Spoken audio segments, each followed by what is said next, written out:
डिम्पल, रामरतन, हरि, प्रतिभा, कमल।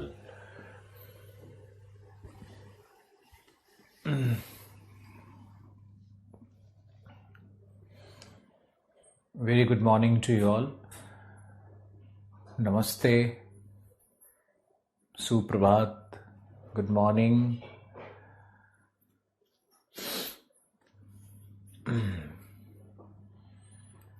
कल मैंने आप लोगों से परमिशन लिया था कि मुझे ये रेडिएशन से बचने वाला चश्मा यूज करने दिया जाए। आपने मुझे परमिशन दिया भी था।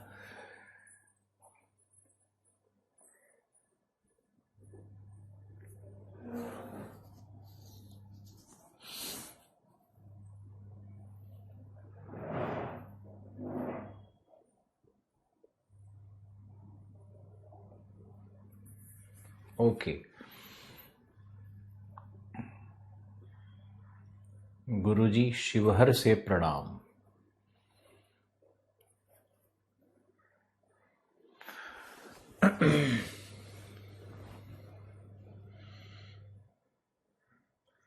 स्टडी मटेरियल पर आज हमने मीटिंग रखा है। आज देखते हैं कि कहाँ कहाँ क्या कमी रह गई है। और पीटी ओरिएंटेशन क्लास प्रत्येक पीसीएस एग्जामिनेशन का, बीपीएससी का अलग से, मध्य प्रदेश का अलग से, वैसा ओरिएंटेशन क्लास भी हमने रखा हुआ है। उसके जो प्रश्न आए हुए हैं पिछले वर्षों के, और जो सिलेबस है और जो रेफरेंस बुक्स है, उस पे 15-20 मिनट का प्रोग्राम प्रत्येक पीसीएस बैच के ऊपर में 4 से, कल 4 तारीख है ना, कल 4 तारीख से लेकर के 12 तारीख तक लगातार 8 दिन हमने अलग अलग पीसीएस एग्जामिनेशन और आईएएस के लिए, ज़्यादा नहीं, 15-20 मिनट का एक छोटा छोटा सेशन रखा है, जो 4 बजे शाम को 4 तारीख से 40 मिनट तक प्रसारित किया जाएगा, लाइव स्ट्रीमिंग किया जाएगा। उसको आप हमारे यूट्यूब चैनल पे भी देख सकते हो, कैरियरविल ऐप पे भी देख सकते हो, और जितने भी ऐप्स पे और यूट्यूब चैनल्स कनेक्टेड हैं हमारे प्रोग्राम से, सब जगह आप देख सकते हो।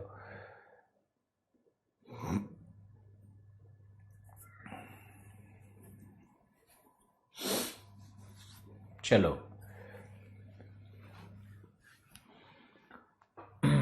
हम लोग भौतिक भूगोल में प्रवेश कर रहे हैं, और भौतिक भूगोल के कितने भाग हैं ये हमने आपको अपने पहले क्लास में बताया था, लेकिन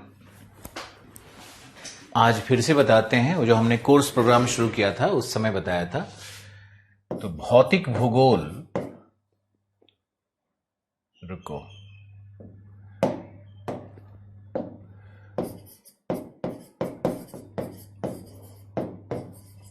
भौतिक भूगोल में भूआकृति विज्ञान,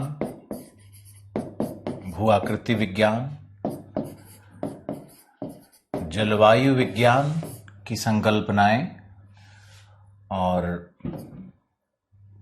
तीसरे में समुद्र विज्ञान, फिर जैव पर्यावरण, पारिस्थितिक,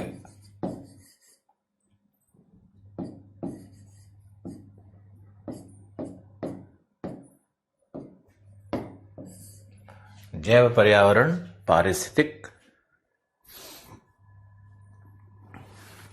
ये विज्ञान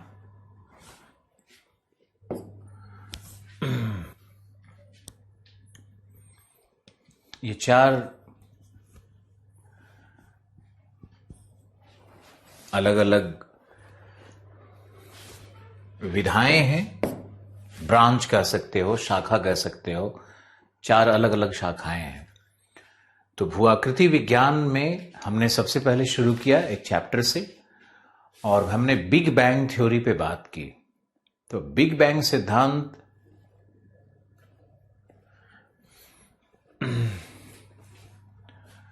तो बिग बैंग सिद्धांत जो हमने आपको कल बताया, बहुत ही संक्षिप्त में बताया, लेकिन बिग बैंग सिद्धांत से अगर पीटी में कोई प्रश्न पूछता है या मेंस में अगर जीएस में ये प्रश्न लिखने आ जाता है तो आपको बिल्कुल उसी रूप में लिखना है। शब्दतः वैसे ही लिख सकते हो तो बहुत अच्छा है, क्योंकि उसमें मैंने जिन्होंने सिद्धांत को जन्म दिया उसकी भी बात की, उस सिद्धांत के मूल मंत्र क्या है वो भी लिखवाया, और सिद्धांत में ब्रह्मांड की उत्पत्ति कैसे हो रही है, तारा, नेबुला, सब लिखवाया उसमें। लेकिन तुम अगर चाहोगे कि हम इस फील्ड में विद्वान बने, तो विद्वान बनने के लिए तो फिर आप यूपीएससी नहीं कर पाओगे, क्योंकि ब्लैक होल का कॉन्सेप्ट, चंद्रशेखर लिमिट का concept, red dwarf, white dwarf, इस तरह के बहुत सारे कॉन्सेप्ट्स हैं जो हमारे ब्रह्मांडीय ज्ञान से संबंधित है। तो आप लोगों को यह ध्यान देना है कि इस तरह से फिजिक्स के बहुत सारे कॉन्सेप्ट्स को सीखने का कोई उद्देश्य अब नहीं है। और आप लोग जब कॉम्पिटिशन्स देते हो तो उसमें आप लोगों को यह ध्यान रखना है कि प्रश्न क्या पूछे जाते हैं, प्रश्नों की प्रकृति क्या है। एनसीईआरटी में बिग बैंग थ्योरी दिया हुआ है, इसलिए मैंने बिग बैंग थ्योरी पढ़ाया, और बिग बैंग थ्योरी सर्व प्रचलित भी है। ओके,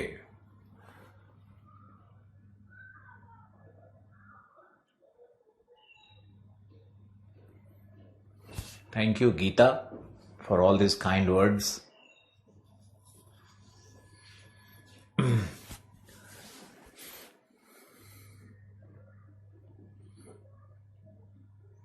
आपकी क्लास छूटी नहीं है, ओरिएंटेशन क्लास था, उसको क्लास नहीं कहते हैं, किसी की क्लास छूटी नहीं है।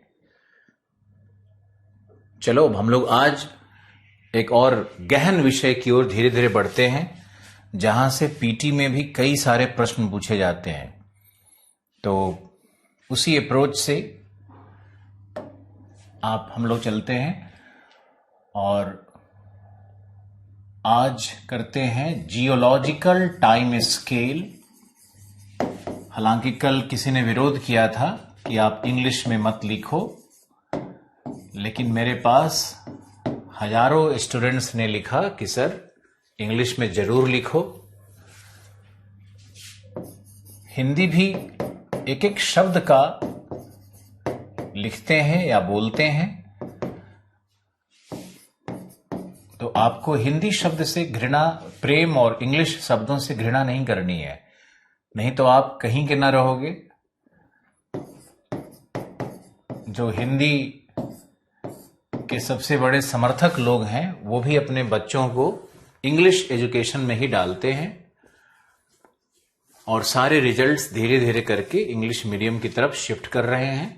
हिंदी में वही बच्चे सफल हैं जिनको अंग्रेजी आती है थोड़ी सी, और वो इंग्लिश लिख लेते हैं, इंग्लिश समझ लेते हैं।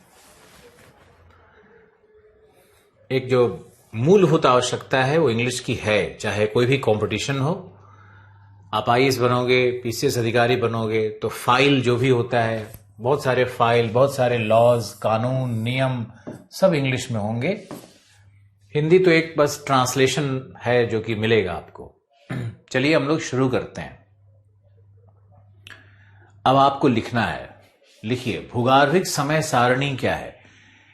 स्टेडी स्टेट थ्योरी छूट नहीं गया है, वो थ्योरी पढ़ाना ही नहीं है मुझे, वो बिग बैंग थ्योरी का ऑपोजिट है, लेकिन उसकी मान्यता नहीं है। अब बिग बैंग थ्योरी की को ही मान्यता है, इसलिए उधर नहीं जाना है।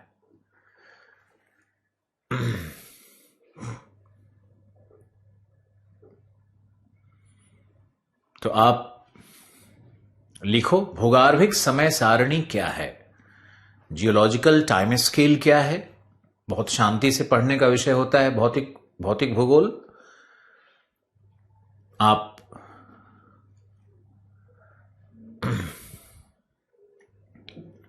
लिखो पृथ्वी की उत्पत्ति काल से लेकर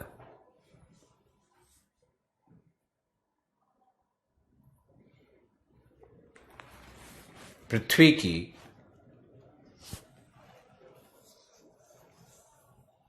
उत्पत्ति काल से लेकर अर्थात 4.5 बिलियन वर्ष पूर्व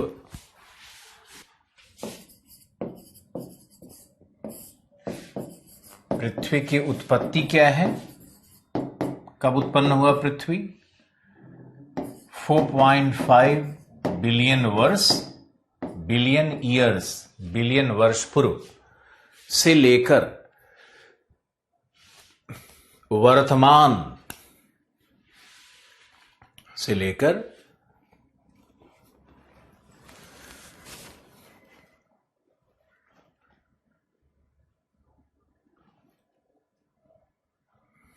लेकर वर्तमान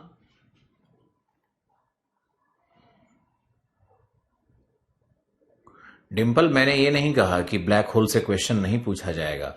मैंने कहा कि अभी इस विषय से विषयांतर हो जाएंगे। हम लोग भू आकृति विज्ञान पढ़ रहे हैं और वो क्लास अलग होता है। आप ज्योग्राफी के एनसीईआरटी को भी देखोगे तो उसमें भी बिग बैंग थ्योरी के बाद जियोलॉजिकल टाइम स्केल आता है। तो जो हमारे शिक्षण पद्धति है, हमारी नहीं, जो भारत सरकार की शिक्षण पद्धति है, उसी का अनुसरण करना बहुत जरूरी है। ज्ञान की कोई सीमा नहीं होती है। और वो सब जो टॉपिक है ना, वो आएगा जनरल फिजिक्स में, वो आएगा टॉपिक, आप चिंता ना करो।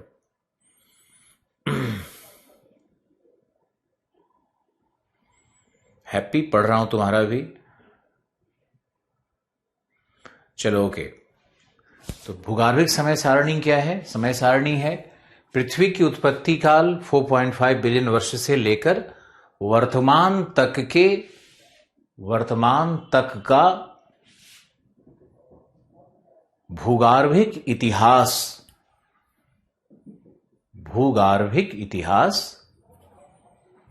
एवं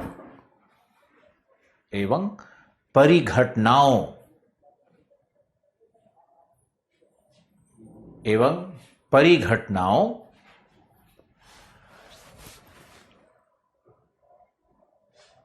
जैसे जलवायु परिवर्तन,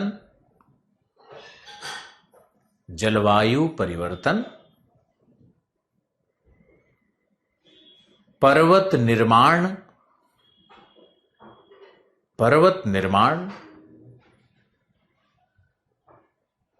एवं जीवों के विकास क्रम,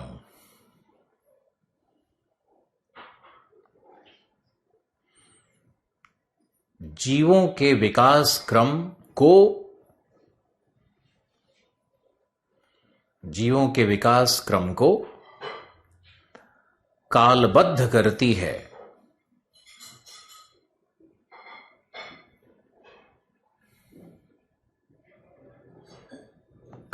करती है। इंग्लिश में हेडिंग लिख सकते हो।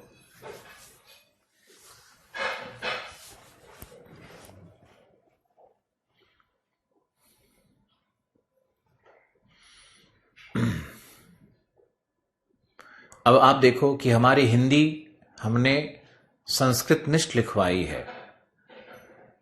हम आपसे प्रार्थना कर रहे हैं, आपसे बड़े हैं लेकिन फिर भी प्रार्थना कर रहे हैं कि हमारी बातों को अक्षरशः सुना जाए। भारत में हिंदी भाषा उर्दू, पर्शियन, अंग्रेजी, आंचलिक शब्दों, ये सबसे मिलकर के बनी हुई है। लेकिन जिस भाषा का प्रयोग, जो ऑफिशियल लैंग्वेज हिंदी है, वह हिंदी संस्कृत निष्ठ होती है। इसलिए आप देखोगे कि एग्जामिनेशन में, सीसेट के एग्जाम में जो इंग्लिश टू हिंदी ट्रांसलेशन होता है वह भी संस्कृत निष्ठ होता है। एनसीईआरटी की भाषा भी संस्कृत निष्ठ होती है। जो मॉडल आंसर्स बनाए जाते हैं मूल्यांकन के लिए, वह भी संस्कृत निष्ठ होते हैं। तो आपसे भी रिक्वेस्ट है कि आप उचित भाषा का प्रयोग करें, हिंदी भाषा का प्रयोग करें, न कि हिंदुस्तानी भाषा का।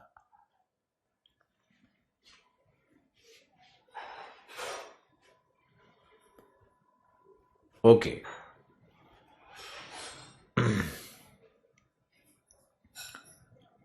अब लिखो भूगर्भिक समय सारणी में। देखो, भूगर्भिक समय सारणी में जियोलॉजिकल टाइम स्केल है क्या? क्या तीन चीजें क्या रहती हैं? तो पहला रहता है जलवायु परिवर्तन, जो मैंने आपको अभी बताया। जलवायु परिवर्तन का अर्थ क्या है, इसको समझा जाए। जैसे अभी हम लोग गर्म जलवायु में जी रहे हैं, वैश्विक तापन की बात चल रही है, तो हम लोग अभी वार्म पीरियड में हैं, गर्म जलवायु में हैं। लेकिन आज के 2 मिलियन साल पहले जो जलवायु थी वह ठंडी जलवायु थी। उसको आइस क्लाइमेट कहते हैं, आइस एज कहते हैं। वो हिम युग था। आज के 2 मिलियन साल पहले हिम युग था और आज वार्म युग है। और उस हिम युग के पहले भी एक वार्म एज होगा, एक गर्म काल गर्म युग होगा, फिर पहले उसके भी हिम युग होगा। तो पृथ्वी में जलवायु परिवर्तन नियत रूप से होता है।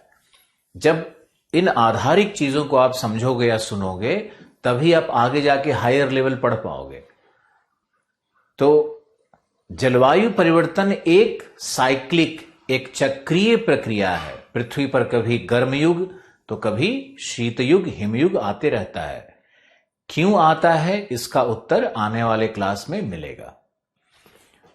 अब देखो, तो हम लोग जब पृथ्वी का कैलेंडर तैयार करते हैं, जैसे कैसे कैलेंडर तैयार है, जनवरी फरवरी एक वर्ष है, तो वर्ष को हमने 12 महीने में बांट दिया। उस 12 महीने को हम लोग फिर सप्ताह में बांटते हैं, सप्ताह को दिन में बांटते हैं, दिन को हम लोग क्या करेंगे, घंटे में बांट देंगे, घंटे को फिर मिनट में बांटते हैं। इसी तरह से जो पृथ्वी की उत्पत्ति काल से आज तक का जो पीरियड है, उस काल को भी इसी तरह से डिवाइड किया जाता है। तो सबसे बड़ा जो डिवीजन होता है, सबसे बड़ा जो डिवीजन होता है जियोलॉजिकल टाइम स्केल का, उसको कहते हैं एऑन। एऑन। अब इसका हिंदी मत खोजना, क्योंकि हिंदी होता ही नहीं है। सबसे बड़ा जो टाइम का डिवीजन है, पृथ्वी का टाइम स्केल का हम लोग डिवीजन करते हैं, एओन है। एओन को हम लोग डिवाइड करते हैं एरा। एरा को डिवाइड करेंगे सब एरा। कैपिटल में लिख रहे हैं ताकि हर बच्चा लिख सके। सब एरा को डिवाइड करेंगे पीरियड। पीरियड में पीरियड डिवाइड हो जाता है ईपॉक में, और ईपॉक डिवाइड हो जाता है क्रोन में। यानी पृथ्वी के कैलेंडर को हम लोग सबसे पहले 2 भाग में बांटेंगे, और उस 2 भाग से फिर छोटा छोटा उसका भी डिवीजन है। मान लो ये वर्ष है, तो ये उसका मंथ हो गया। मंथ को डिवाइड करेंगे तो सप्ताह बन जाएगा, सप्ताह को डिवाइड करेंगे दिन बन जाएगा, दिन को डिवाइड करेंगे तो घंटा बन जाएगा, घंटा से मिनट बन जाएगा। तो what is the biggest division of time, largest division of time? अगर ये प्रश्न पूछे कि टाइम स्केल का सबसे बड़ा डिवीजन क्या है, तो आपको लिखना है एओन। और सबसे छोटा डिवीजन क्या है, वो है क्रोन। समझ गए? इससे भी प्रश्न पूछा गया है और पूछा जाएगा। पीसीएस में तो बिल्कुल आएगा। ये सीक्वेंस याद रखना है आपको। अब चलते हैं और देखते हैं कि एओन को कितने भाग में बांटा गया। तो अगले पेज में चलते हैं। आशा है आपने लिख लिया होगा। एओन को हम लोग 2 भाग में बांटते हैं। पहला है प्री कैम्ब्रियन, प्री कैम्ब्रियन। अब क्या है ना कि इसको हिंदी में लिखना तो ज्यादती है। आप ऐसे लिख सकते हो प्री कैम्ब्रियन, या हिंदी में लिखा मिलता है कैम्ब्रियन पूर्व, ऐसे लिखा रहता है। अब तुम डिसाइड करो, हम तो इंग्लिश और हिंदी दोनों शब्द दे रहे हैं आपको, आप डिसाइड करो कि आपको क्या करना है। मेरा सलाह तो यही होगा कि जो प्री कैम्ब्रियन शब्द है उसको एज इट इज आप याद रखो, क्योंकि हिंदी में भी जब प्रश्न बना के देगा तो कैम्ब्रियन पूर्व नहीं लिखेगा, वो प्री कैम्ब्रियन ही लिख देगा। समझ गए? अब लिखो प्री कैम्ब्रियन, कैम्ब्रियन पूर्व। ये कब से कब तक है? तो ये है 4.5 बिलियन वर्ष से शुरू होगा और 570 मिलियन वर्ष पूर्व, मिलियन ईयर्स, या कुछ लोग इसको 600 मानते हैं। अब देखो, तुम लोग क्या करते हो कि किसी गाइड को उठाओगे, किसी नोट्स को उठाओगे, किसी और मटेरियल को उठाओगे तो कहीं 570 लिखा मिलेगा, कहीं 600 लिखा हुआ मिलेगा, कहीं 580 ने लिखा हुआ मिल जाए। ऐसा इसलिए है क्योंकि ये जो वर्ष हैं ये पूरी तरह से निर्धारित नहीं है। समझ गए? तो 570 भी सही है, 600 मिलियन वर्ष पूर्व भी सही है।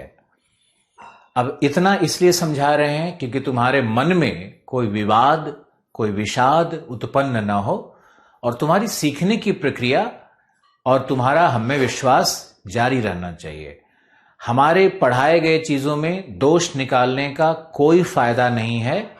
हमने 15 वर्षों में MIT और मुंबई और कहां कहां के कितने लाखों इंजीनियर्स पढ़ करके चले गए। तो क्या होता है कि कई बार किताबों को देख करके आप मुझे जज करने की कोशिश करोगे। हाथ जोड़ करके प्रार्थना है, ये सब मत करिएगा। जो डेट्स दे रहे हैं आप उसको याद करिए। हमारे घर में भी सविंदर सिंह है, हम भी NCERT देखते हैं, सब मेरे पास है। समझ गए? ओके।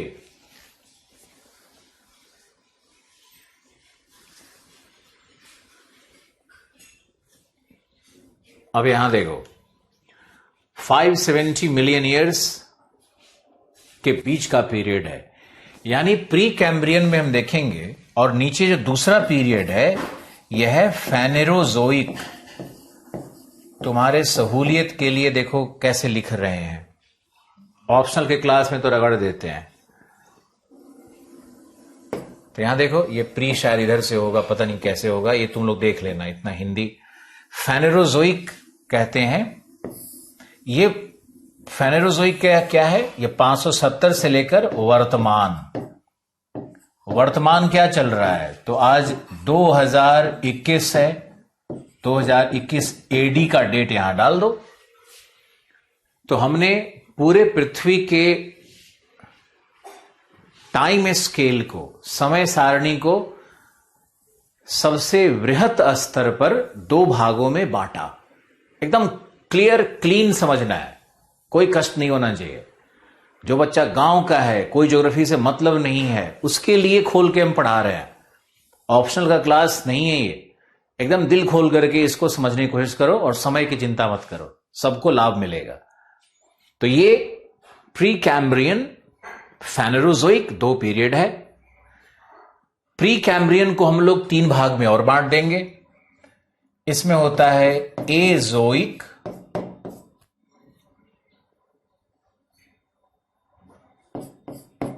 आर्केयोजोइक, प्रोटेरोजोइक। आपके NCERT में इन तीनों से, ये तो वही है लेकिन ये तीनों पृथक लिखा हुआ है, लेकिन आपको हम वो दे रहे हैं जो कि विश्व के पैमाने पे प्रत्येक जगह प्रयुक्त होता है। और आप देखोगे तो NCERT कैलेंडर तो कहीं और से छाप दिया, लेकिन जब अंदर में डिस्कशन करने जाता है तो उस डिस्कशन में आप देखोगे कि प्रोटेरोजोइक और आर्कियोजोइक शब्दों का ही प्रयोग कर रहा है। प्लस क्या होगा, भारत का भूगर्भ शास्त्र अगर हम पढ़ेंगे, चट्टान सीरीज पढ़ेंगे, अगर हम श्रृंखला पढ़ेंगे, तो वहां पर भी आर्कियोजोइक, प्रोटेरोजोइक यही शब्दों का प्रयोग होने लगता है। इसलिए हमारे लिए जो रेलिवेंट है, प्रासंगिक है, वो कैलेंडर आपको हम दे रहे हैं। तो NCERT से थोड़ा 1-2 शब्द अलग आएगा, चिंता मत करना। ओके, देखो आज हम बहुत डर डर के पढ़ा रहे हैं, तुम्हारे कमेंट से डर लग रहा है मुझे। इसलिए हम कल जो कमेंट एक दो आया तो हम थोड़े डर गए। कोई नहीं, खुश होकर के पूरी ताकत से पढ़ो, घबराना नहीं। एजोइक का मतलब क्या है? इसको हिंदी में बोलेंगे अजीवी। ए मतलब विदाउट, जोइक मतलब लाइफ। तो एजोइक का मतलब है जब जीवन आया ही नहीं था, विदाउट लाइफ, जीवन के बिना पृथ्वी पर कोई जीवन नहीं आया है, विदाउट लाइफ। समझ गए?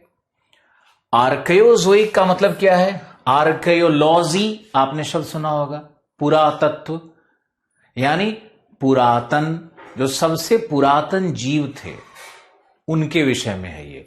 तो सबसे पुरातन जीव यानी जीव यहां पर आ गया है, और सबसे पुरातन जीवों का जो पुरातन जीव जो सबसे पहला था, कौन था, सब बात करेंगे। वो यहां पर पुरातन या ये पूरा जीवी, इसको आप कह सकते हो, पूरा जीवी ये काल है। इस तरह से शब्द के अंदर में अर्थ भी निकल रहा है, जिसके आधार पे भी आप उस समय में क्या हुआ होगा ये आप समझ सकते हो। अब कुछ विशेष फैक्ट उसको आपको सुनना है। आप लिखो, लिखो, सब लिखवा देंगे, सब नोट्स बनवा देंगे, बस आपको कंसंट्रेशन से के साथ पढ़ते रहना है। अब लिखो एजोइक डैश, एजोइक में आ जाओ। तो यहां पर हम ले लेते हैं 2.8 बिलियन वर्ष ले लेते हैं, और यहां पर ले लेते हैं 1.8 बिलियन वर्ष। तो देखो अपने आप डिवीजन हो गया, डिवीजन हुआ ना? कैसे हो गया? तो 4.5 से लेकर के 2.8 बिलियन वर्ष के काल को कहा जाएगा एजोइक, और 2.8 से लेकर के ये जो हमारा 1.8 बिलियन का काल है इसको कहा जाएगा आर्कियोजोइक, और उसके बाद 1.8 से लेकर के जो हमारा ये 570 मिलियन वर्ष का जो काल है इसको कहा जाएगा प्रोटेरोजोइक। तो हमने प्री कैम्ब्रियन को 3 भागों में बांट दिया। और अगर तुम टाइम से देखोगे तो पूरे टाइम स्केल का 99% भाग प्री कैम्ब्रियन है, और 1% भाग मात्र फेनेरोजोइक में आता है ना? क्योंकि आप देखो 600 मिलियन से लेकर के ऊपर का सारा भाग कितना बिलियन हो गया, देख रहे हो कितना बिलियन है? लगभग अगर देखोगे तो 4 बिलियन साल इधर है और 500 मिलियन साल इधर है।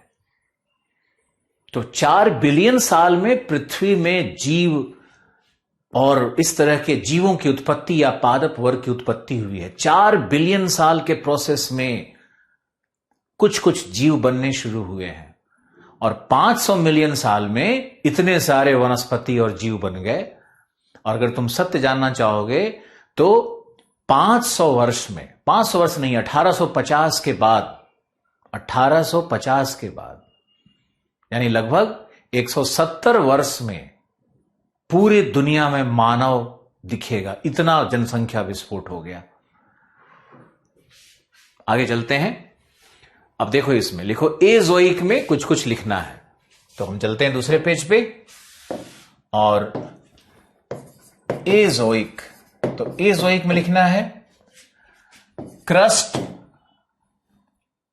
नहीं पहले लिखते हैं प्रथम चट्टान का निर्माण।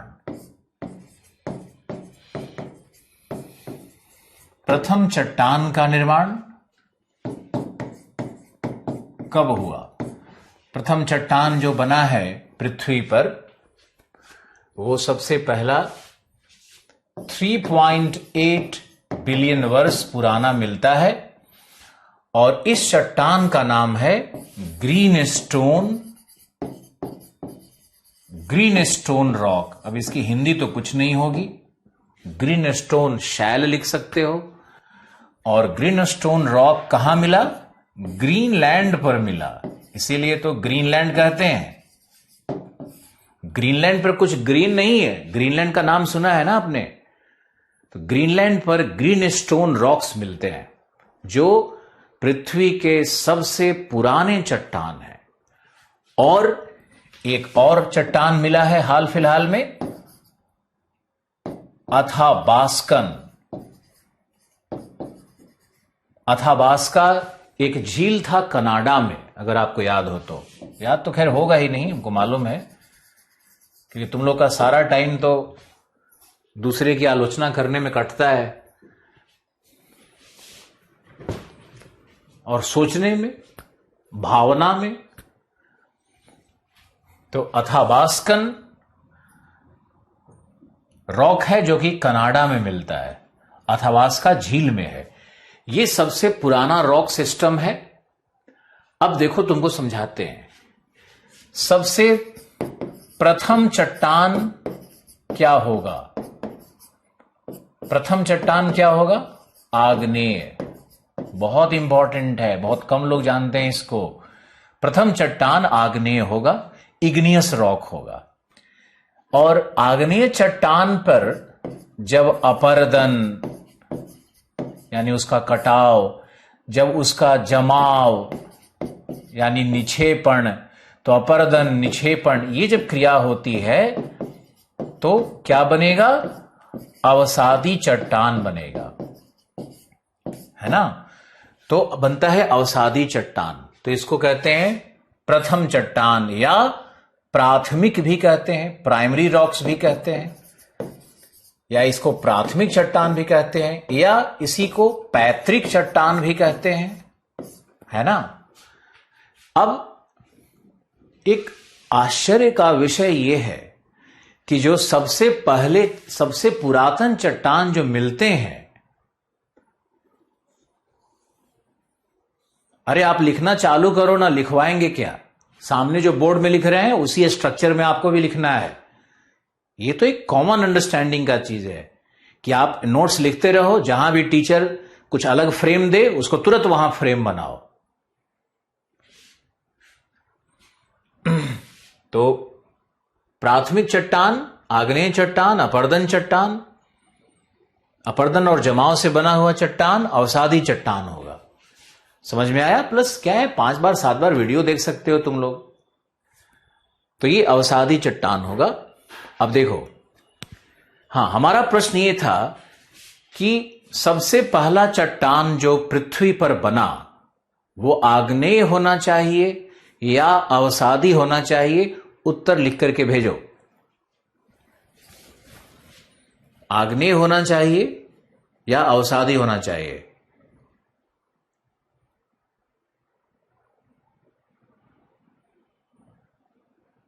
स्मार्ट बनो, लगातार लिखते रहो, टीचर का एक एक बात ग्रैब करना है।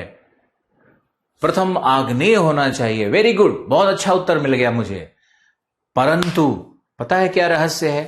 परंतु क्या है कि जो सबसे पुरातन चट्टान मिला है वो अवसादी चट्टान है। अब ऐसे कैसे हुआ? समझ गए, समझ गए, समझ गए, आग्नेय होगा। बस बस रुक जाओ। लेकिन जो सबसे प्रथम चट्टान बना हुआ है वो अवसादी, वो आग्नेय ना होकर के अवसादी है। यानी ग्रीन स्टोन अथाबास्कन रॉक ये क्या है? ये अवसादी चट्टान है। ये अवसादी चट्टान है, सेडिमेंट्री रॉक्स हैं ये। अब इसका कारण समझ लो। कारण इसका यह है कि जो आग्नेय चट्टान पहले बने थे पृथ्वी पर, उस चट्टान के ऊपर में अपरदन से, निक्षेपण से अवसादों का जमाव हो गया। तो आग्नेय चट्टान अंदर चला गया, दब गया है। और ऊपर से क्या मिलता है? सबसे पुराना चट्टान। बताओ, वो सबसे पुराना चट्टान क्या मिलेगा? अवसादी चट्टान ही मिलेगा। तो आग्नेय चट्टान से अवसादी बनता है। तो आग्नेय चट्टान या तो खत्म हो गए, या फिर अपरदित होकर खत्म हो गए, या फिर वो अंदर दबे हुए हैं क्रस्ट के काफी नीचे। तो हम लोगों को भूतल पर जो सबसे पुराना चट्टान मिलता है वो चट्टान अवसादी चट्टान है। ये आपको ध्यान में रखना है। Okay, very well done. अब चलते हैं और एक पैराग्राफ अब लिखो। एक पैराग्राफ लिखो। लिखो, पृथ्वी प्रारंभिक काल में पृथ्वी प्रारंभिक काल में सूर्य की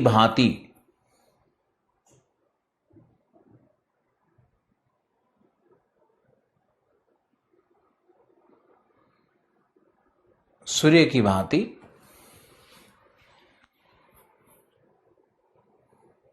अग्निपिंड था।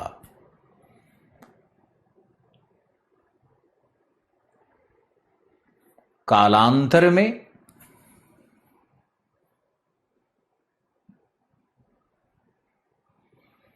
शीतलन एवं संघनन,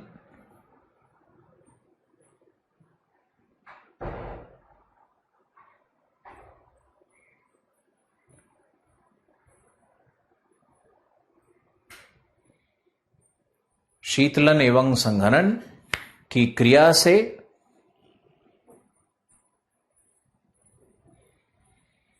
पृथ्वी की भूपरपटी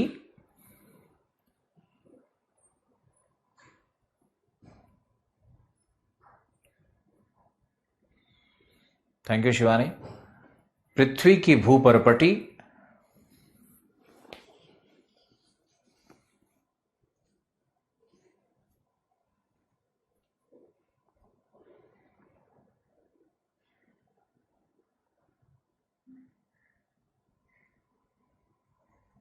का निर्माण हुआ। पृथ्वी की भूप्रपटी का निर्माण 3.5 बिलियन वर्ष में हुआ। डेट भी लिख दो।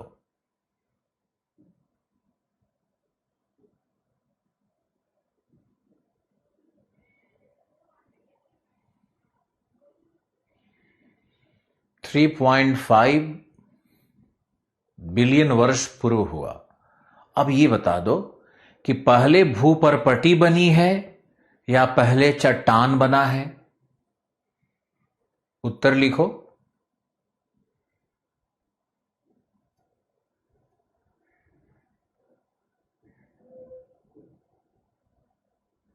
पहले भूपरपटी बनी या पहले चट्टान बना? पहले चट्टान बना। चट्टान 3.8 बिलियन वर्ष है और भूपरपटी 3.5 बिलियन वर्ष है। कितनी स्पष्टता से चल रहे हैं, कहीं कोई कंफ्यूजन नहीं होना चाहिए। बिल्कुल, सबसे पहले चट्टान बनी, भूपरपटी तो और समय लगा, ठंडा हुआ तब भूपरपटी बनी है। आगे बढ़ते हैं। अब लिखिए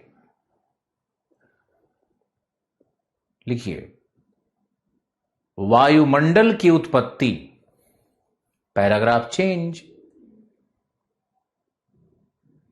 वायुमंडल की उत्पत्ति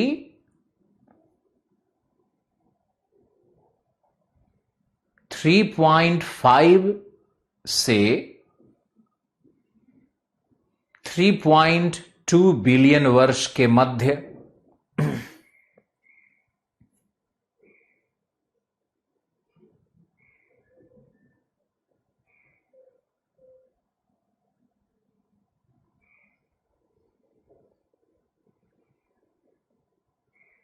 3.2 बिलियन वर्ष के मध्य वायुमंडल का निर्माण हुआ।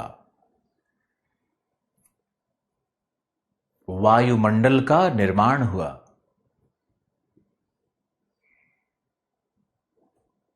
तथा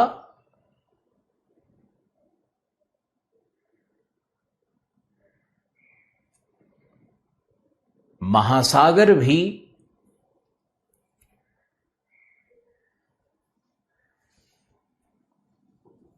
लगभग इसी काल क्रम में बने।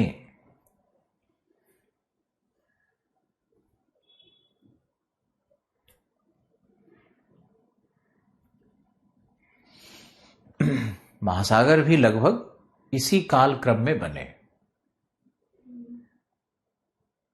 तो वायुमंडल और महासागरों का निर्माण काल क्या है?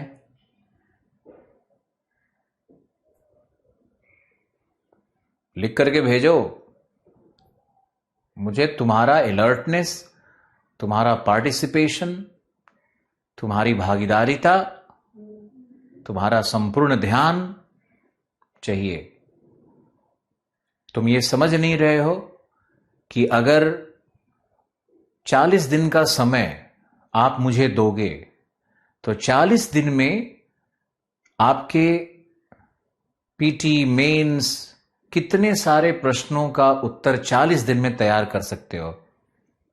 हम क्लास में या तो आपको मोटिवेट करना चाहेंगे या आप में जो कमियां होती है उसमें लड़ाई करके शांत करते हैं, या फिर आपको पूरा भूगोल ज्योग्राफी दे रहे हैं। बिल्कुल सही, 3.5 से 3.2, वंडरफुल, बहुत अच्छे। अब आपको समझाते हैं, फिर लिखवाएंगे। अब आपको समझाते हैं कि कैसे वायुमंडल का निर्माण कैसे हुआ। यह है हमारा अर्थ, यह है हमारी पृथ्वी। अब पृथ्वी, पहले पृथ्वी के सतह का तापमान है 6000 डिग्री सेंटीग्रेड। आज सूर्य के सतह का तापमान क्या है? 6000 डिग्री सेंटीग्रेड। लिखते रहो, 6000 डिग्री सेंटीग्रेड पृथ्वी के सतह का तापमान, पृथ्वी के प्रारंभिक सतह का तापमान माना गया। क्यों माना गया? क्योंकि 6000 डिग्री सेंटीग्रेड किसका तापमान है? सूर्य के सतह का भी तापमान है। तो पृथ्वी भी अगर एक आग का गोला होगा, अगर इस तरह से उसमें अग्नि प्रज्वलित होगी चारों तरफ, हाइड्रोजन हीलियम इसी तरह से,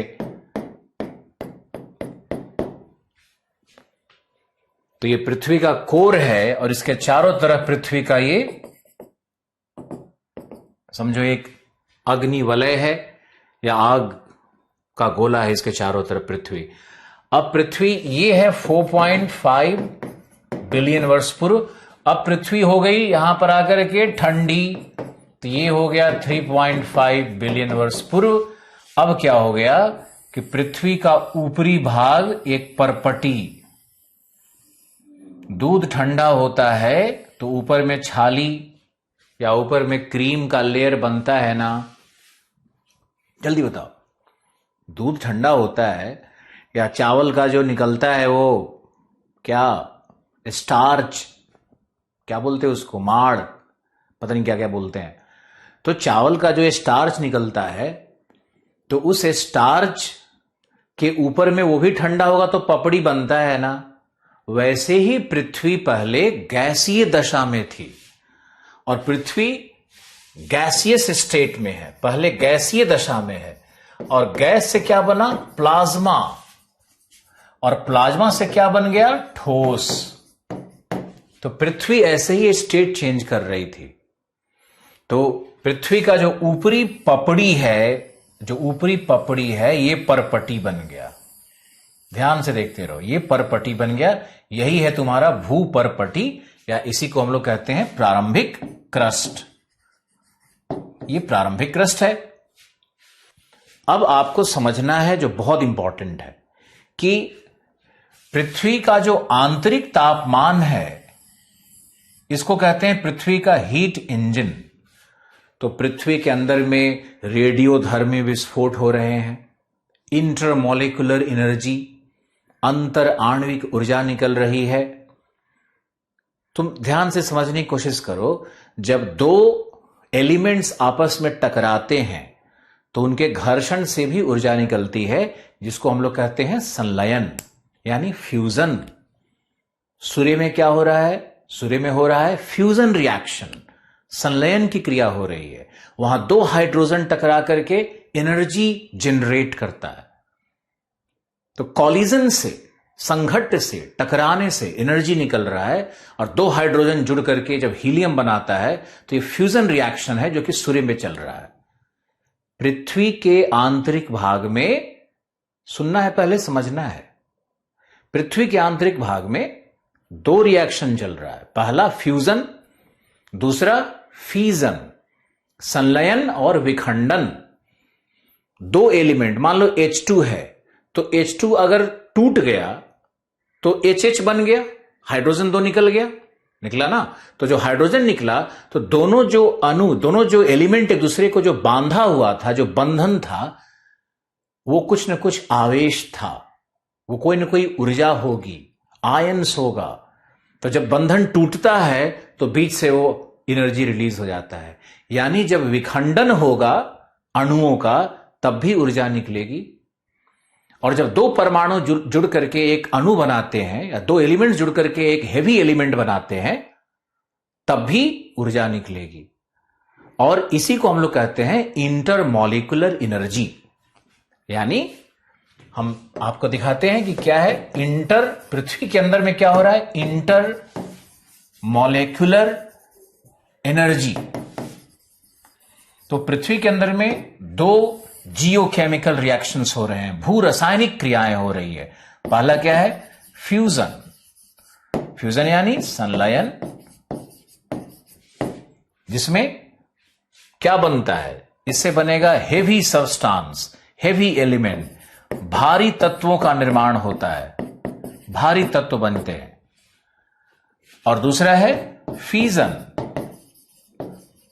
यानी विखंडन। विखंडन, इसमें क्या होता है कि भारी तत्व टूट करके हल्के हल्के तत्वों का निर्माण होता है। और इन दोनों क्रियाओं में ऊर्जा मुक्त होती है, क्योंकि ऊर्जा का ना तो निर्माण किया जा सकता है और न ही विनाश, लॉज ऑफ थर्मोडायनेमिक्स। जिसने 9th क्लास का एनसीईआरटी पढ़ा होगा उसको सब समझ में आएगा। लेकिन मेरा उद्देश्य है कि जो बिल्कुल कुछ नहीं पढ़ा है वो भी बच्चा सीखे। बस धैर्य रखो और इसको लिखते रहो। तो पृथ्वी के अंदर में कौन सी ऊर्जा है, ए इंटरमोलिकुलर एनर्जी, बी यहां लिख देते हैं radio activism. Radio activism, radio सक्रियता से ऊर्जा निकलती है। जैसे यूरेनियम होता है, तो यूरेनियम एक क्रिटिकल टेम्परेचर पर खुद ही क्षयित होकर के ऊर्जा मुक्त कर देता है, तो उसको रेडियो एक्टिविज्म कहते हैं। बहुत सारा है, ड्यूटोरियम, प्लूटोनियम, रेडियम, वेनेडियम, बहुत सारा एलिमेंट्स है जिसमें रेडियो एक्टिविज्म होगा। तो पृथ्वी के अंदर में दो प्रकार से ऊर्जा प्राप्त हो रही है। समझ में आया होगा। अब देखो, पृथ्वी में यहां चलते हैं, अपने इस डिस्कशन पे चलते हैं। यहां देखो, तो शीतलन से क्रस्ट का निर्माण हुआ, लेकिन चूंकि पृथ्वी में आंतरिक ऊर्जा यानी अंदर में जो ऊर्जा मुक्त हो रही है, उत्पन्न नहीं मुक्त हो रही है, तो जो मुक्त होगी उसके कारण ऊर्जा का फ्लो ऊपर की तरफ, ऐसे संवहन की तरह ऊर्जा का फ्लो ऊपर की तरफ बनने लगता है। ये देखो, ऊर्जा ऊपर की तरफ फैलने लगेगी, क्योंकि नीचे का तापमान क्या मान लें, 6000, ऊपर ठंडा हो गया तो तापमान मान लेते हैं ना 100। तो ऊर्जा का प्रवाह कैसे होता है, गर्म से ठंडा की ओर, ऐसे ही होगा ना, या ठंडा से गर्म की ओर। ऊर्जा का फ्लो, हीट एनर्जी कैसे ट्रेवल करेगी, गर्म से ठंडा की ओर।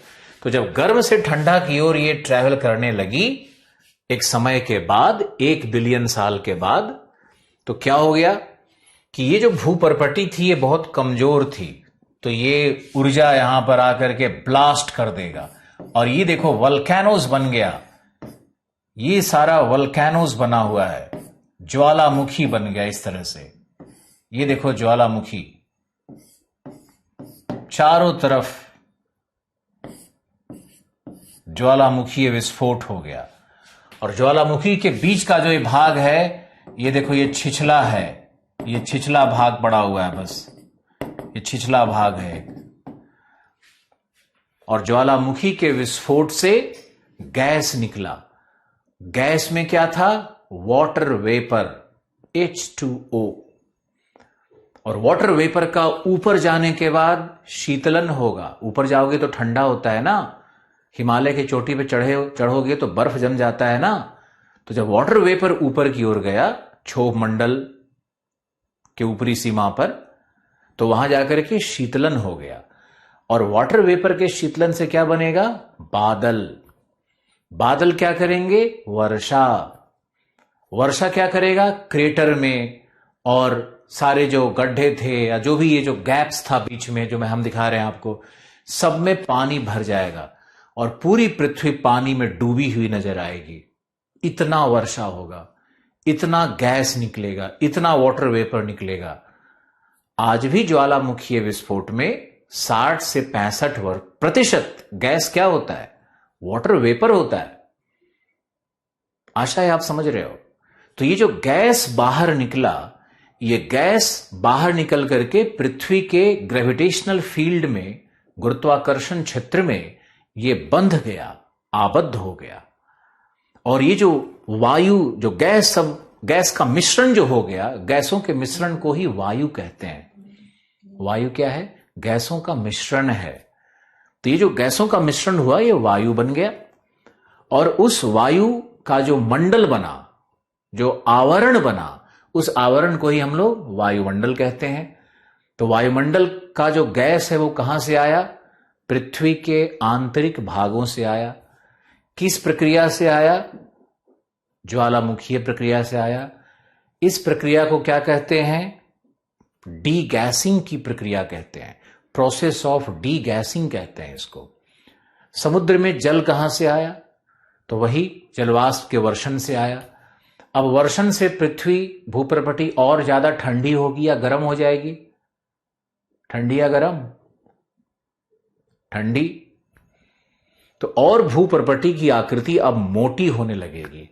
और जहां भी, याद रखो, जहां भी ये ज्वालामुखी का विस्फोट होकर के जो मैग्मा लावा बाहर की ओर निकला, वो सब पुराने पठार के रूप में आज भी दिखता है।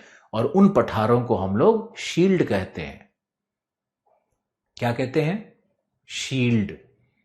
पुराने पठारों को शील्ड कहते हैं। और शील्ड में आज भी सबसे अधिक खनिज मिलता है। जैसे सिंहभूम एक शील्ड है, कैनेडियन शील्ड याद होगा, ब्राजीलियन शील्ड याद होगा, साइनो साइबेरियन शील्ड है, पश्चिमी ऑस्ट्रेलिया में शील्ड है। तो शील्ड क्या होते हैं? जो सबसे पुराने ज्वालामुखी के विस्फोट से निकले हुए लावा और मैग्मा का वो भंडार है, जो आज सॉलिड हो चुका है, उसी को कहते हैं।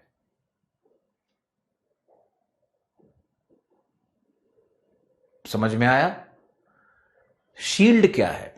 कैसे प्रारंभ करके विषय को कहां लिंक करके ले जा रहे हैं, समझने की कोशिश करो। वायुमंडल कैसे उत्पन्न हुआ, प्रक्रिया समझो।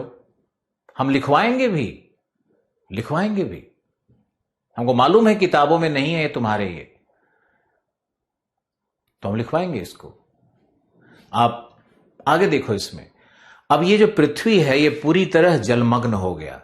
तो हमारे यहां तो साहित्य में, क्या धर्मशास्त्र में कुछ कुछ बातें ऐसी लिखी हुई है जो कि कहीं ना कहीं जाके मिल जाती है।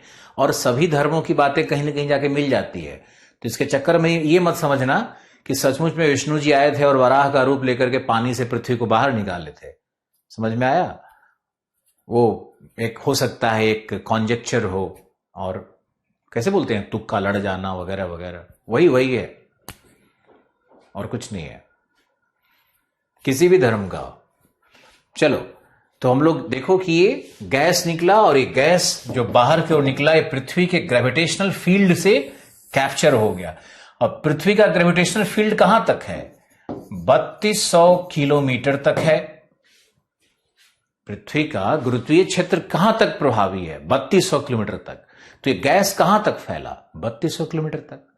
तो वायुमंडल की ऊंचाई क्या होगी? 3200 किलोमीटर। ज्योग्राफी में कुछ रटना तो है ही नहीं, समझना है। वायुमंडल की ऊंचाई 3200 किलोमीटर क्यों है? अर्थ का ग्रेविटेशन फील्ड है।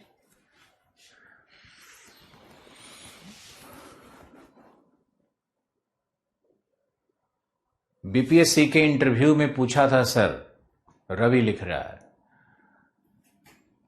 हम बस क्लास करो, ये मत सोचो कि कहां से क्या पूछेगा।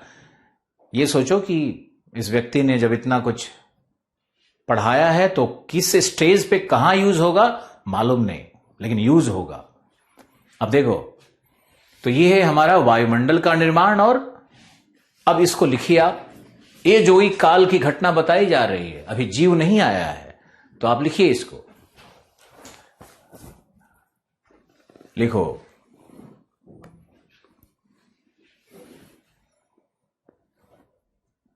$3.5 बिलियन वर्ष को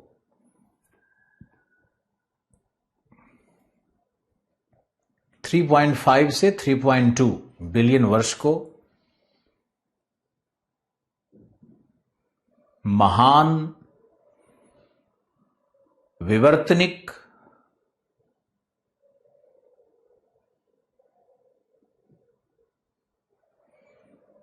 $16,100 नई एनसीईआरटी में लिखा हुआ है, वो मैग्नेटोस्फेयर को भी अंदर ले लेता है ना। मैग्नेटिज्म जहां तक, वो मैग्नेटोस्फेयर है, वो एटमोस्फेयर का पार्ट नहीं है वो।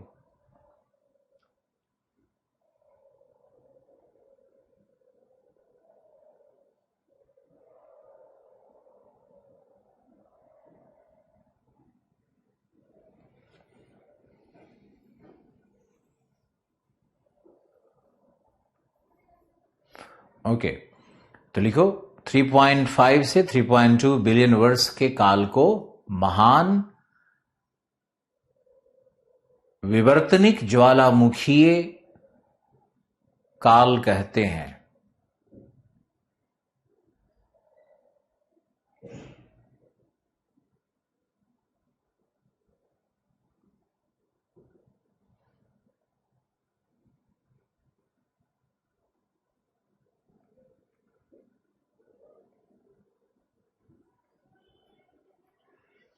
मैंने 3200 लिखवाया तो 3200 याद करो।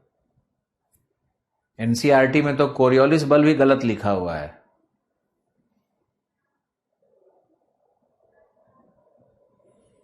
ओके, महान विवर्तनिक ज्वालामुखीय काल कहते हैं क्योंकि इस काल में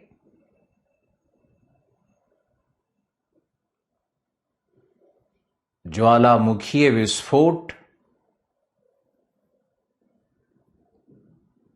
निरंतर हुए।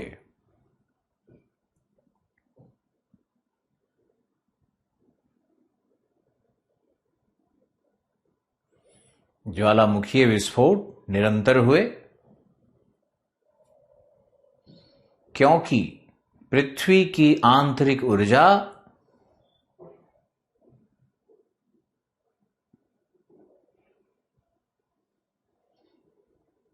में निरंतर वृद्धि हो रही थी।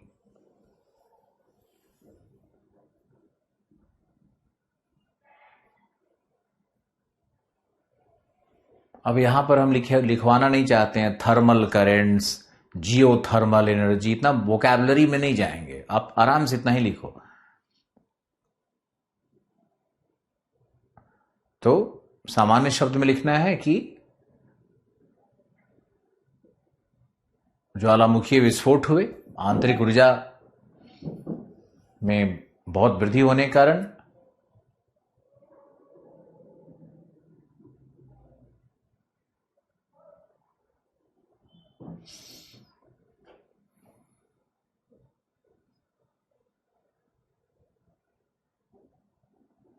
फिर से रिपीट कर देते हैं कि 3.5 से 3.2 बिलियन वर्ष पूर्व महान विवर्तनिक ज्वालामुखीय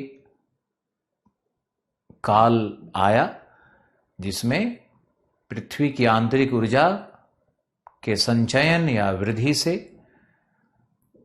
ज्वालामुखीय विस्फोट हुए। बिल्कुल पढ़ाते हैं यहां सिर्फ विस्फोट हुए एवं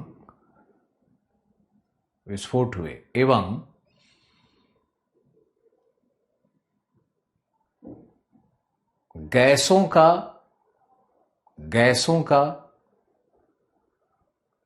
निष्कासन हुआ, निस्सरण हुआ या निष्कासन हुआ।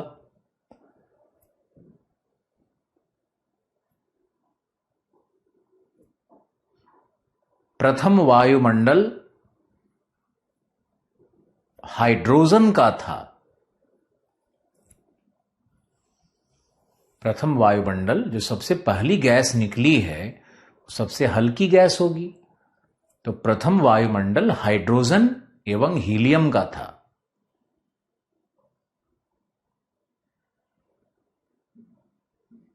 दूसरा महत्वपूर्ण गैस कार्बन डाइऑक्साइड था, ऑक्सीजन नहीं। दूसरा महत्वपूर्ण गैस कार्बन डाइऑक्साइड था।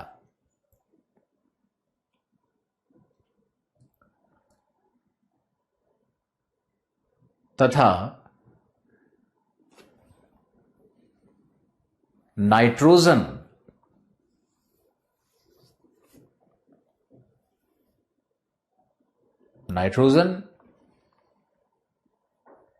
गैस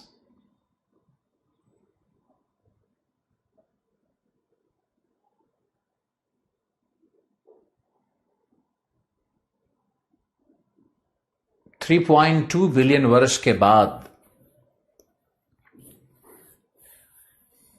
प्राप्त हुई है। आज तो नाइट्रोजन ही सबसे ज्यादा है ना, 78% है। बाद में आया नाइट्रोजन। कैसे आया, क्यों आया, ये तो मुझे मालूम है, लेकिन फिर वो तो साइंस में इतना अंदर घुसने की जरूरत नहीं है। इतना ही काफी है जितना हम लोग अंदर जा रहे हैं। आगे लिखिए। ज्वालामुखीय विस्फोट से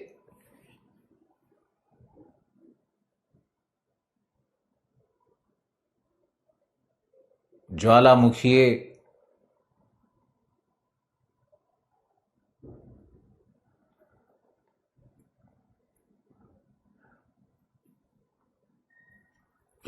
विस्फोट से जलवाष्प भी निस्सृत हुआ, जलवाष्प भी निकला, जलवाष्प भी निकला।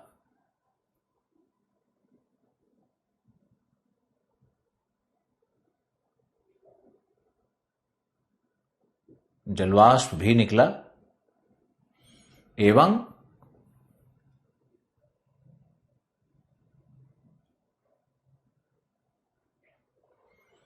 जलवाष्प के संघनन से बादलों का निर्माण, जलवाष्प के संघनन से बादलों का निर्माण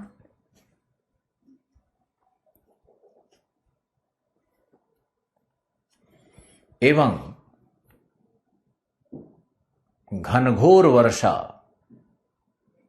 अनइंटरप्टेड इंसेसेंट रेनफॉल, घनघोर वर्षा, निरंतर वर्षा प्राप्त हुई, जिससे वायुमंडलीय कार्बन, वर्षा से वायुमंडलीय कार्बन धुल गया, वायुमंडलीय कार्बन धुल गया तथा आसमान स्वच्छ हो गया। सारे धूल कण, कार्बन कण सब नीचे धरती पे बैठ गए और नीचे सब लाइमस्टोन चट्टान बन गया, चूना पत्थर चट्टान नीचे बन रहा है।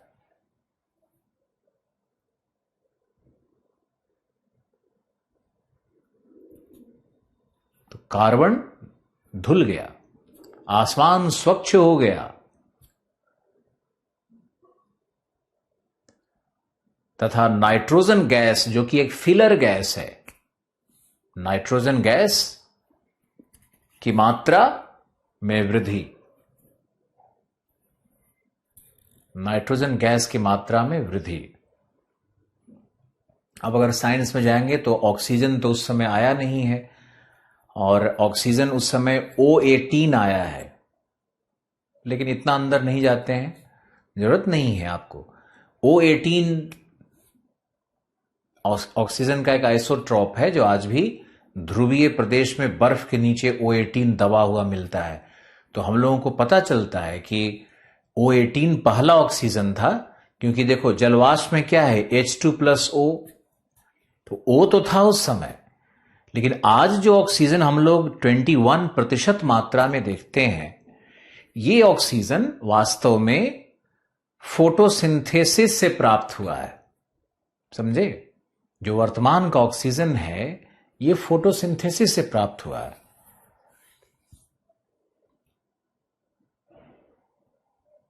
बहुत अच्छा है। हम भी एकदम जीरो से, प्रदीप भाई, स्टार्ट कर रहे हैं मैच को, एकदम जीरो से चल रहा है।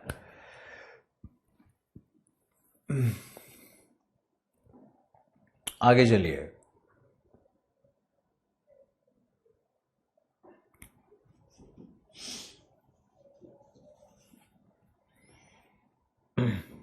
आगे लिखिए, लिखो वर्षा जल, वर्षा जल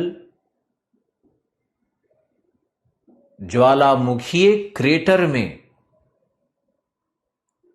ज्वालामुखी के क्रेटर में, छिद्र में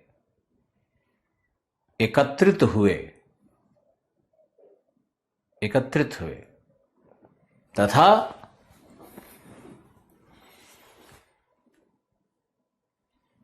जल के कटाव से, पानी खेत काटता है ना तुम्हारा, तो वही हुआ, जल के कटाव से, जल के अपरदन से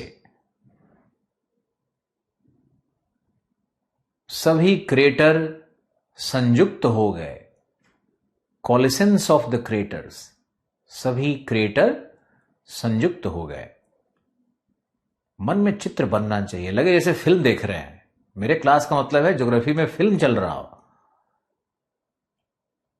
सभी क्रेटर संयुक्त हो गए जिससे महासागरों का निर्माण हुआ, महासागरों का निर्माण हुआ जो उथले सागर थे, यानी छिछले थे, जो उथले थे,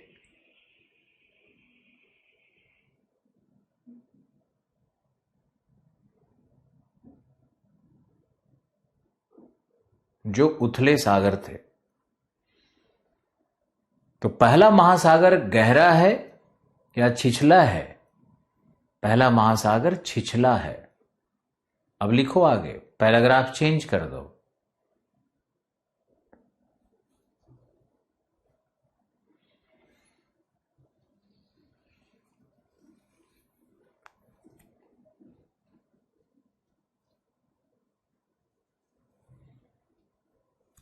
लिखो,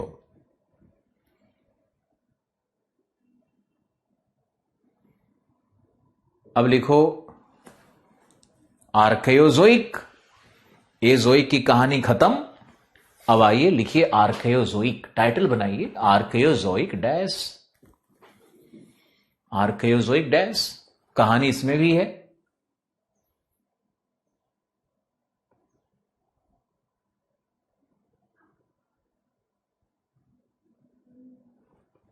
लिखो,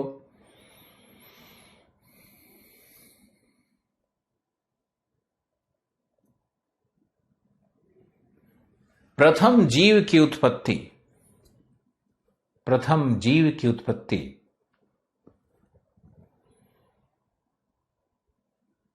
छिछले महासागरों में हुई।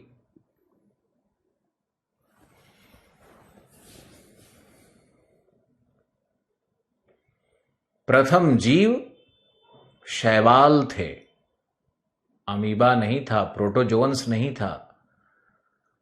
प्रथम जीव एल्गी थे, शैवाल थे।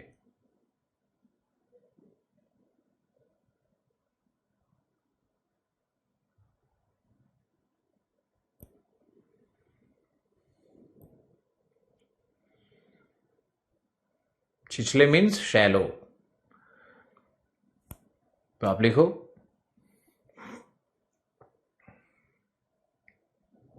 प्रथम जीव शैवाल थे जिनकी उत्पत्ति रासायनिक संश्लेषण के द्वारा हुई है, न कि प्रकाश संश्लेषण के द्वारा।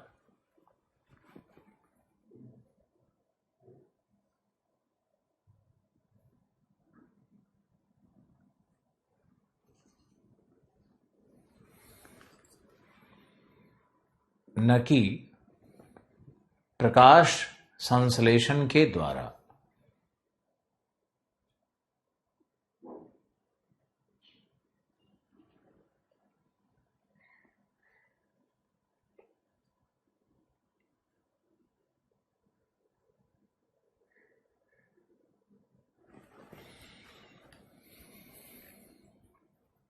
तो ये भी लोगों को भ्रम होता है कि पहला जीव है वो प्रकाश संश्लेषण से बना।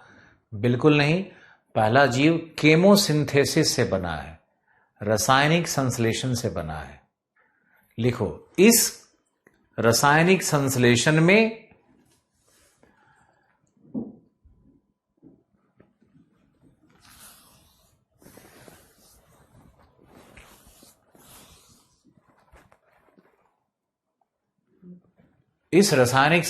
में कैल्शियम, सोडियम, नाइट्रोजन, कार्बन,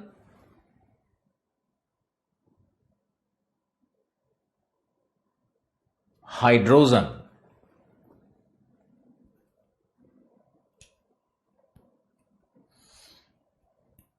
जैसे तत्वों का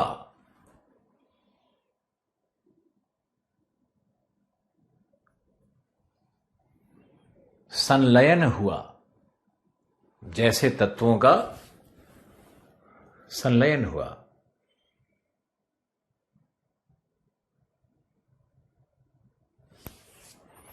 कौन कौन सा तत्व बोला? लिस्ट बनाना है, याद रखना है। का संलयन हुआ, और भी तत्व थे लेकिन ये मुख्य ही थे। का संलयन हुआ जिससे जीव द्रव्य बना, जिससे जीव द्रव्य बना, प्लाज्मा जैसा कुछ, लार्वा जैसा कुछ बना।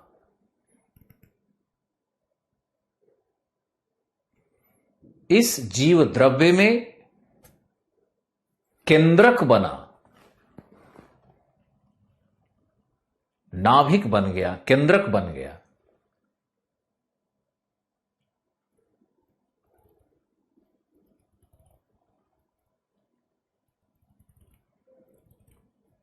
केंद्रक बना। डार्विन लिखते हैं कि it developed the ability to reduplicate itself. लिखो, इस केंद्रक ने स्वद्विविभाजन की, स्वद्विविभाजन की शक्ति को जन्म दिया। अमीबा कैसे एक ही अमीबा में, अमीबा टूट करके दो अमीबा बन जाता है ना, इतना तो पढ़ा होगा। प्रोटोजोवन है अमीबा, तो अमीबा में दो केंद्रक बनता है, दोनों टूट करके दो हो जाता है। वही कह रहा है डार्विन भी। जीव द्रव्य बना, जीव द्रव्य में केंद्रक, और केंद्रक में फिर दो केंद्रक, डिवाइड हो गया केंद्रक दो में, और टूट करके दो जीव बन गया। वो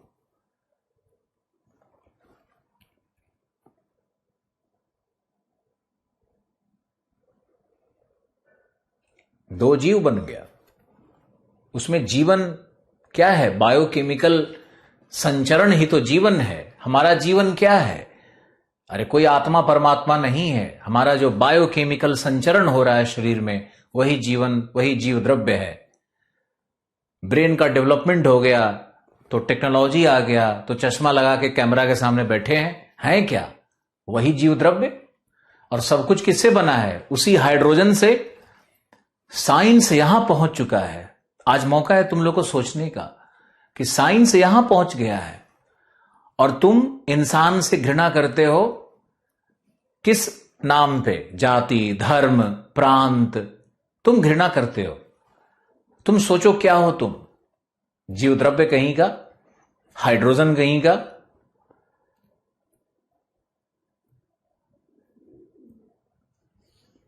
अपना अहंकार, ईगो, ये सब चीजों को छोड़ दो। समझोगे सृष्टि क्या है, सृष्टि की रचना क्या है। अब तुम लोगों को हम बिग बैंग थ्योरी वैसे तो नहीं पढ़ा सकते हैं, जितना तुम्हारा एग्जामिनेशन का उद्देश्य है वही पढ़ाएंगे ना। कभी अगर किसी सभा में टकरा गए तब बताएंगे जीवन क्या है, लेकिन कुछ तो अंश समझ में आ रहा होगा कि जीवन क्या है। सब ईगो, घृणा, नफरत, जो चीज नफरत सिखाए, जो चीज डिवीजन सिखाए, जो धर्म कहे कि परमात्मा से डरो, सब बकवास। कुछ नहीं होता ये सब। भगवान कौन? इंसान का भगवान इंसान। धर्म क्या है हमारा? ज्ञान। ज्ञान को ग्रहण करो, धर्म है। छोड़िए, ये सब बातों में बहकना नहीं है। आईएएस बनने के बाद क्यों? राजनीति क्या है? राजनीति तो सत्ता को प्राप्त करने की एक लोलुपता है। और क्या है राजनीति? धर्म भी क्या है? मार्क्स ने क्या कहा है? धर्म एक अफीम है, जिस अफीम के नशे में मास ओपियम है। पूरा का पूरा समाज, समुदाय उसके नशे में झूमता है, पागल की तरह हरकत करता है। वो सच में सोचता है कि ऊपर वाले के लिए, देखते हो आतंकवादी सब, नया नया लड़का सब आतंकवादी, यूथ, किसी मां का बेटा, किसी बहन का भाई, शरीर को ब्लास्ट कर देता है। सोचता है कि ऊपर जाएंगे तो हूर की परी मिलेगी। और जो लोग उसको गाइड कर रहे हैं कि बेटा ऊपर हूर की परी मिलेगी, वो क्यों नहीं चले जाते? वो यहीं बैठ करके दारू पी रहे हैं। पागलपन से बचना है, धर्मांधता से बचना है, सबको बचना है। तुम बचोगे तो समाज बच जाएगा। दूसरे की चिंता मत करो, पहले खुद को बचा लो तो समाज अपने आप बच जाएगा। तुम्हारे एक के अच्छे होने से 10 अच्छे हो जाएंगे। इसलिए बहाना भी नहीं चलेगा कि सब लोग ऐसे ही हैं तो हम कैसे ऐसे रहेंगे। बिल्कुल नहीं।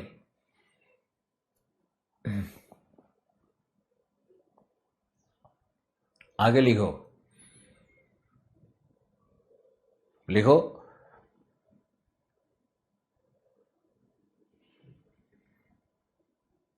अब जीवों का विकास क्रम आ जाएगा, जो कि हम भूगार्भिक समय सारणी के माध्यम से आपको जीवों का विकास क्रम भी आपको बता देंगे। तो सबसे पहला जीव कहां आया है? थल में या जल में? लिख के भेजो मुझे।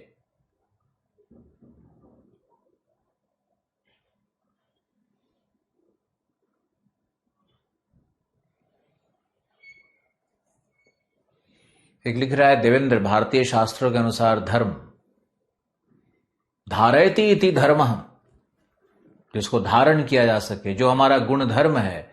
जैसे वायु का धर्म स्पर्श है, वायु का धर्म स्पर्श है, वायु चलेगी तो स्पर्श करेगा। अग्नि का धर्म जलाना है, प्रज्वलन है, वो अग्नि का धर्म है। तो वायु का धर्म क्या है? अग्नि का धर्म क्या है? मानव का धर्म क्या है? सहिष्णुता, मानवता, कॉम्पैशन, जो बुद्ध ने कहा, जो शास्त्रों ने कहा, महावीर ने कहा, नानक ने कहा, जो भारतीय परंपराओं में आज तक निहित है, जो गांधी ने कहा, जो एपीजे कलाम ने कहा। तो प्रथम जीव कहां आया है? जल में आया है। बिल्कुल सही। प्रथम जीव केमोसिंथेसिस से आया है। अब लिखो आगे, तीसरा है प्रोटेरोजोइक। लिखिए प्रोटेरोजोइक। प्रोटेरोजोइक।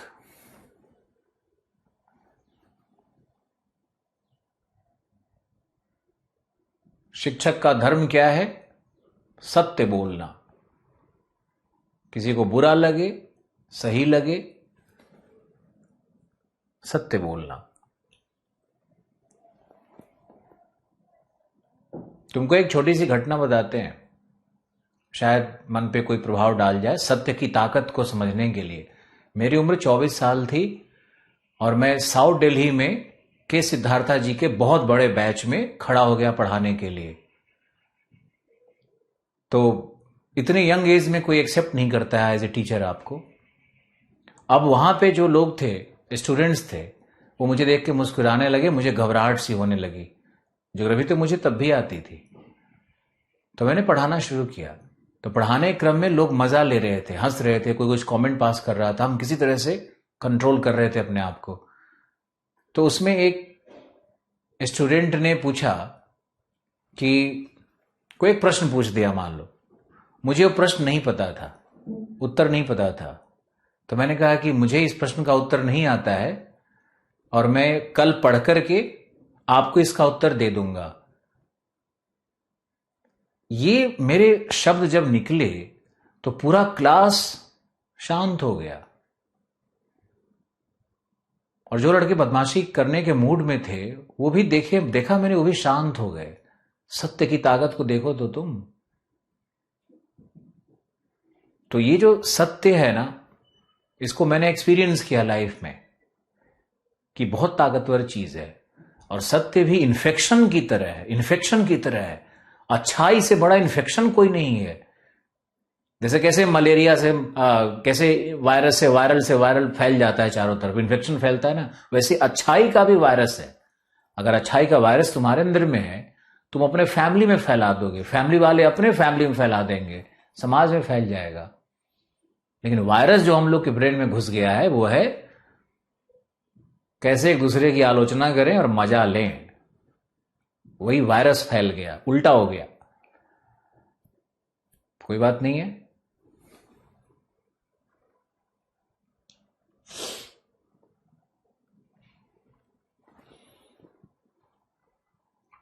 चलो लिखो आगे।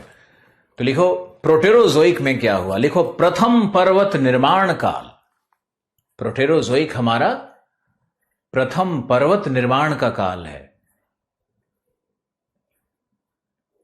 प्रथम पर्वत निर्माण काल।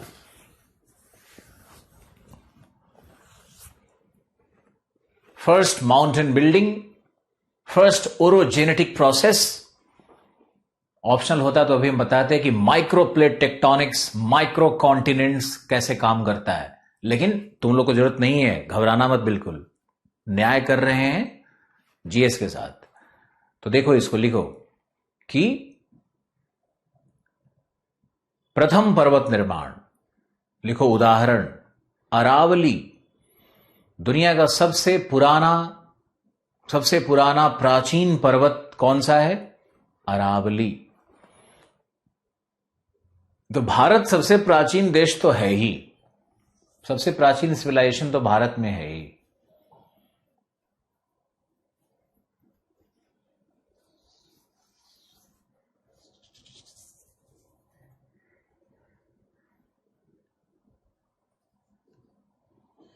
ओके, तो आप लिखो अरावली की उत्पत्ति लगभग 2.1 बिलियन वर्ष पूर्व,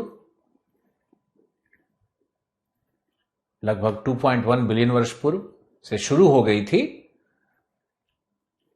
और लगभग ये 500 मिलियन 550 मिलियन वर्ष तक इसकी उत्पत्ति होती रही है, ये बनते रहा है। विशाल पर्वत था भाई अरावली। तुम अरावली को क्या समझ रहा है? अरावली अंबाला में भी है, दिल्ली का कटक क्षेत्र भी, दिल्ली का जो रिज है ये भी अरावली है। अरावली पूरे राजस्थान में है। अरावली कच्छ काठियावाड़ पर है।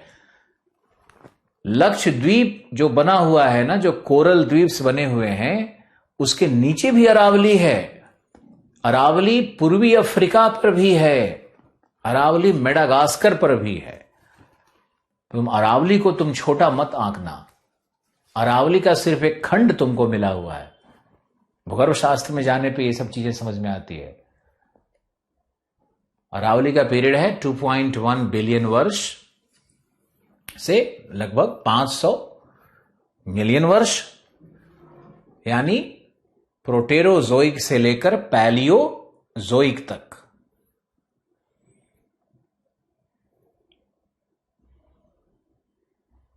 अरावली का हाइट तो हिमालय की तरह था, पहले हिमालय की तरह था अरावली।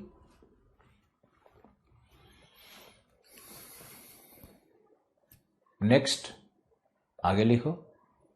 पूर्वी घाट का निर्माण, प्रसंग को भारत में ही रखते हैं थोड़ा, है ना, इंडियन ज्योग्राफी ज्यादा पूछता है। पूर्वी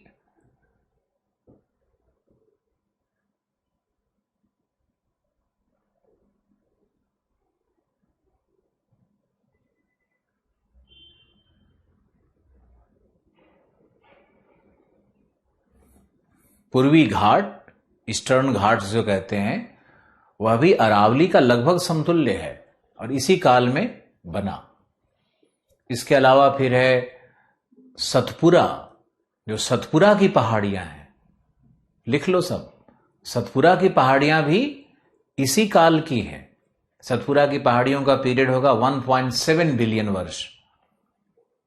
1.7 बिलियन वर्ष सतपुरा है। 1.9 पूर्वी घाट है। 2.1 अरावली है। याद रखना है इसको।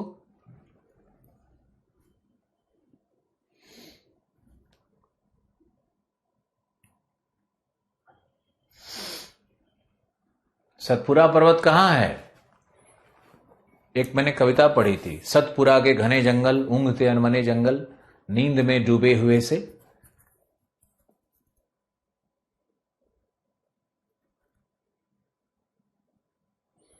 प्रोटेरोजोइक एरा अभी आगे पढ़ाएंगे आपको। प्रोटेरोजोइक का मतलब है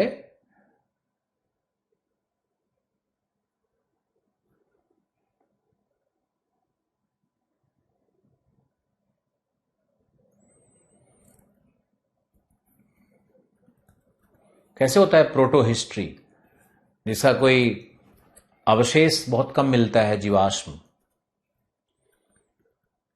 ईस्टर्न घाट 1.9, सतपुरा 1.7,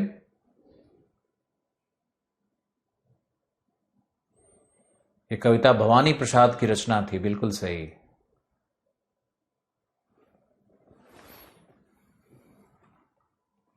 ओके, सतपुरा है एमपी में, बिल्कुल सही। आगे लिखो। ये था तुम्हारा प्री कैम्ब्रियन। अब प्री कैम्ब्रियन के बाद चलते हैं फेनेरोजोइक में। तो फेनेरोजोइक में चलते हैं।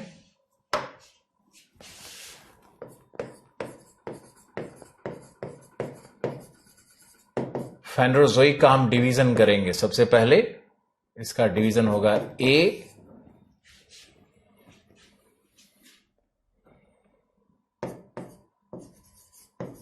पैलियोजोइक, पहला है पैलियोजोइक। बी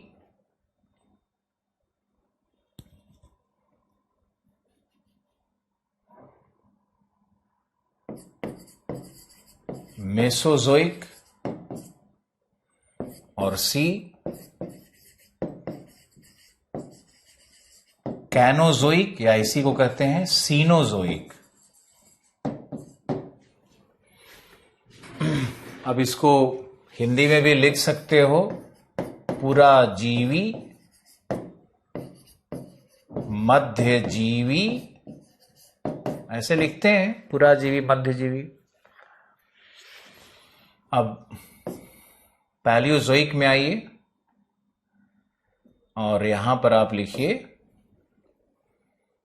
इसी को हम लोग कहते हैं प्राथमिक, यानी प्राइमरी।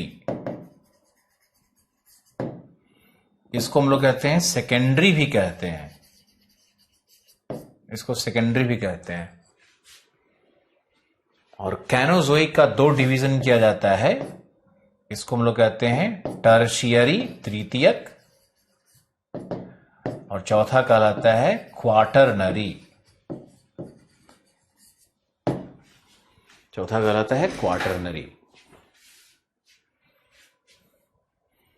प्राइमरी, सेकेंडरी, यानी फेनेरोजोइक का डिवीजन है प्राइमरी, सेकेंडरी, टर्शियरी, क्वार्टरनरी।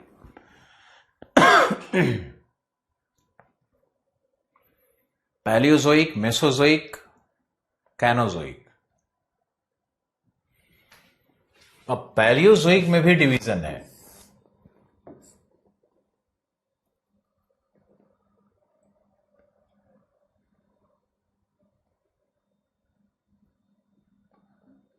इसमें अपर और लोअर ऐसे डिवाइड करते हैं। वो अपर लोअर का हिंदी क्या होगा? ऊपरी निचली, चलो छोड़ दो, ऊपरी निचली नहीं करते हैं, यहां कर देते हैं सीधे सीधे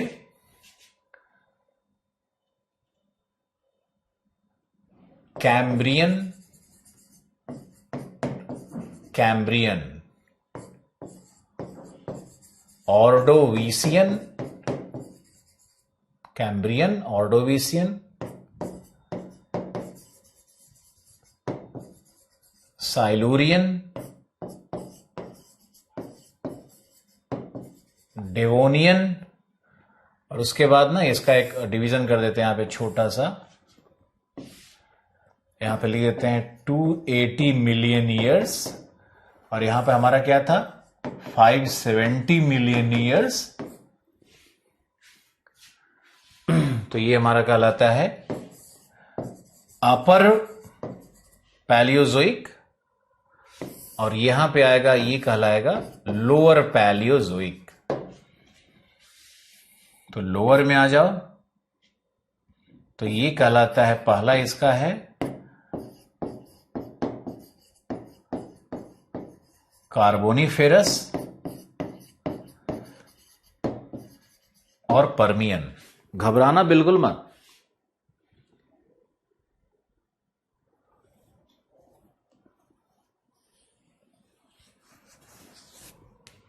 पैलियोजोइक पूरा पाषाण काल नहीं है, पूरा जीवी काल है। इस चार्ट को लिखो।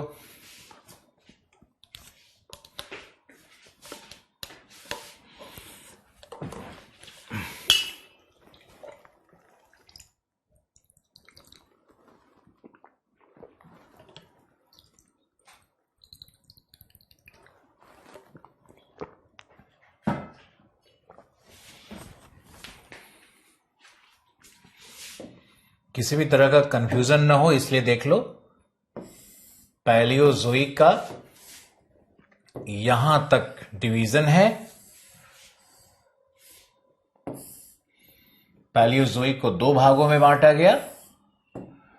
पहला है अपर, फिर है लोअर।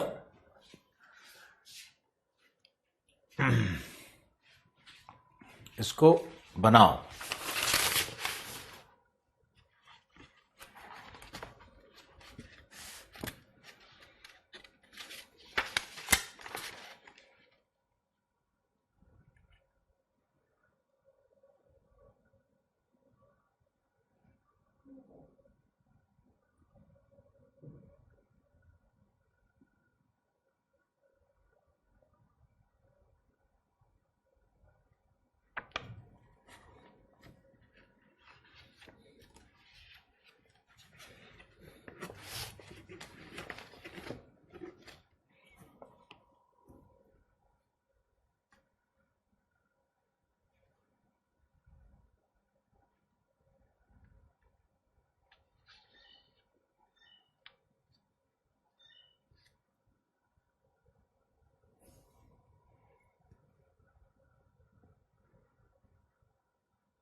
अब आओ कैम्ब्रियन में। तो कैम्ब्रियन में लिखो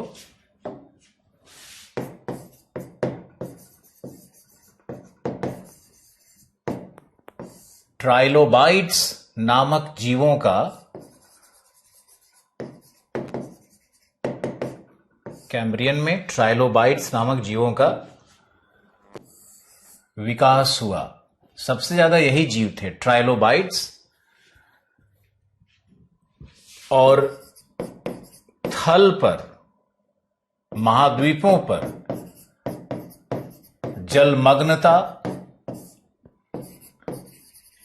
शैलो सी, छिछले सागर,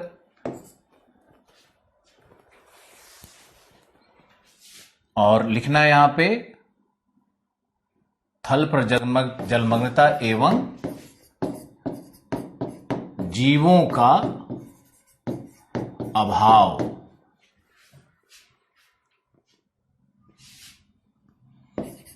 जो प्रथम शैवाल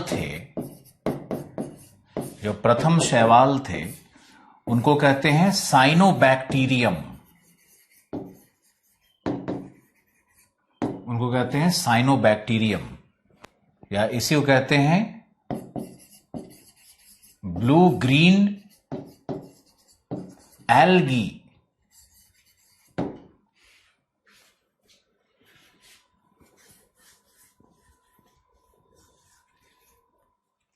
पहला जीव जो है ना धरती पे, वो साइनोबैक्टीरियम ही है। ब्लू ग्रीन एल्गी उसको कहते हैं। तो समुद्र में दो जीव हैं, एक तो है ब्लू ग्रीन एल्गी भरा हुआ है, दूसरा है ट्राइलोबाइट्स। तो ये है कैम्ब्रियन का तुम्हारा चित्र, है ना। कैम्ब्रियन में ये डेवलपमेंट्स हुआ है। अब दूसरा लिखो ऑर्डोविशियन। कैम्ब्रियन लिख लिया। कैम्ब्रियन में तीन चीजों को याद रखना है। ट्राइलोबाइट्स जीव, अब ये मत पूछो ट्राइलोबाइट्स है क्या, बहुत बुरी तरह फंस जाएंगे अंदर। समुद्र थल के ऊपर फैल गया है, थल सब जलमग्न है अभी, और थल के ऊपर में जीवों का अभाव है, सभी जलीय जीव हैं। समुद्र कैसा है, छिछला है। तो ये है तुम्हारा कैम्ब्रियन का दृश्य।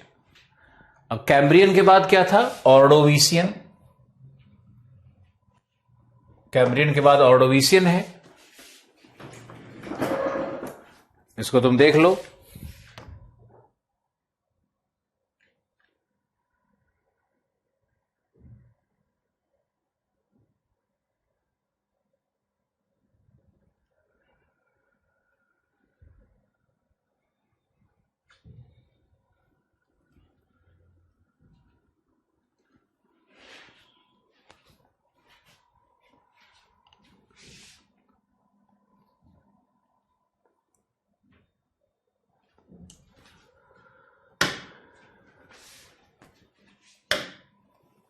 ये था कैम्ब्रियन। अब आओ ऑर्डोविशियन पे। ऑर्डोविशियन पे आओ।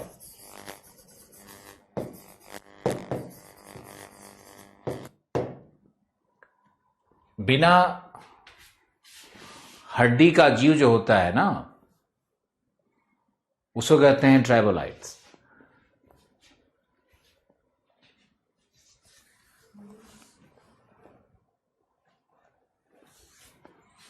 तो यह है ग्रैप्टोलाइट्स जीव बना। कब, ऑर्डोविशियन में लिखना है। ये जीव रहा। इसके अलावे नॉर्थ अमेरिका, जो अमेरिका का यूएस देख रहे हो, वो कॉन्टिनेंट सबसे पहले ऊपर आ गया। तो नॉर्थ अमेरिका का उदय, और नॉर्थ अमेरिका में ज्वालामुखीय विस्फोट, ये सब घटनाएं हैं। ज्वालामुखीय विस्फोट नॉर्थ अमेरिका में हुआ है। नॉर्थ अमेरिका मतलब यूएस और कनाडा वाला। और वहां पे बड़ी मात्रा में अवसादी चट्टान बने हैं, ऐसा है। लेकिन जो बहुत इंपॉर्टेंट है वो लिखो। अब कलर चेंज करते हैं इसके लिए। देखो, जो सबसे इंपॉर्टेंट है वो है कैलेडोनियन पर्वत निर्माण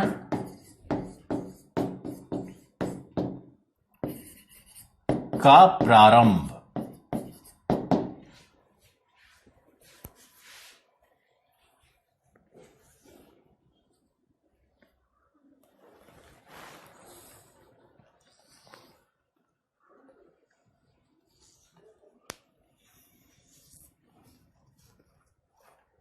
थोड़ा फैक्चुअल है, ये तो सबको रटना ही है।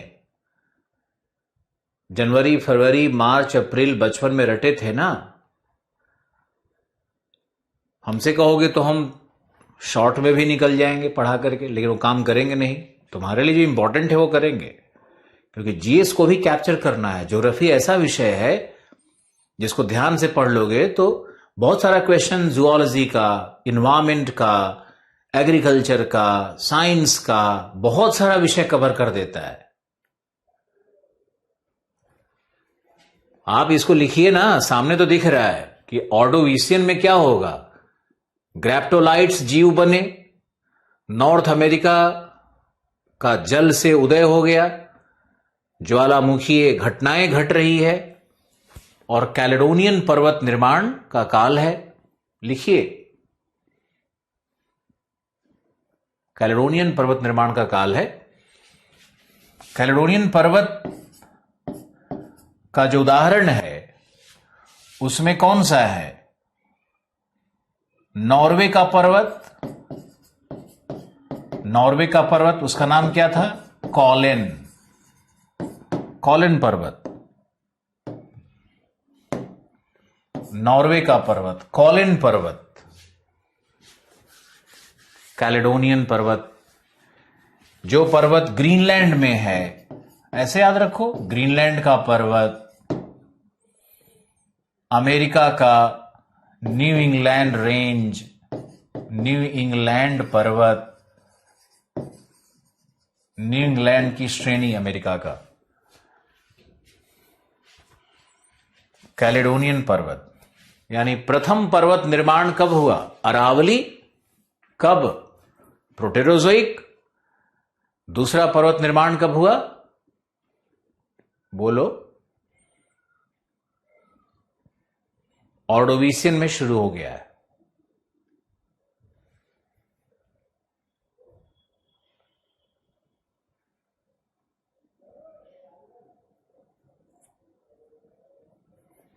पहले पैंजिया बना था, वो माइक्रो पैंजिया है। जो पैंजिया आप देख रहे हो ये कार्बोनिफेरस में बनेगा, ऑर्डोविशियन में। ओके, साइड हो जाते हैं, आदेश आया है, साइड हो जाइए। ये लो, साइड हो गए।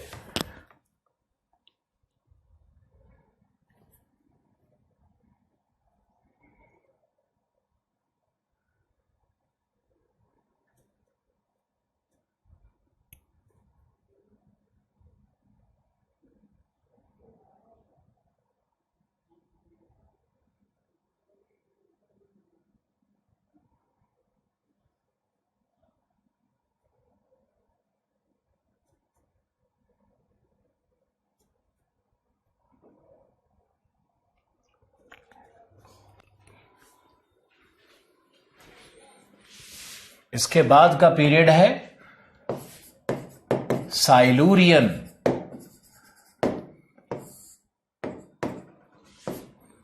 इसमें होगा, लिखते जाना है, प्रथम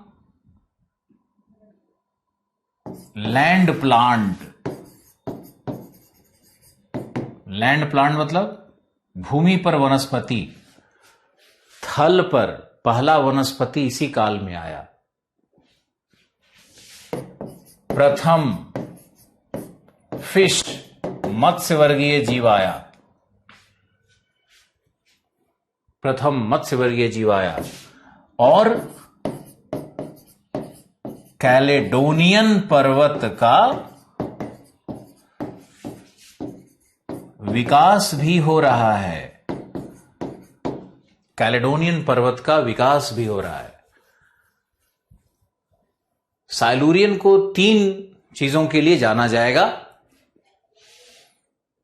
थल पे कहीं भी कोई प्लांट नहीं था। तो पहला प्लांट वनस्पति कब आया थल पर? साइलूरियन में आया है। लिखते रहो ना, एक बार फिर रिवाइज करवाएंगे, क्रैक कर दोगे। लिखते रहो। चलो साइड हटते हैं।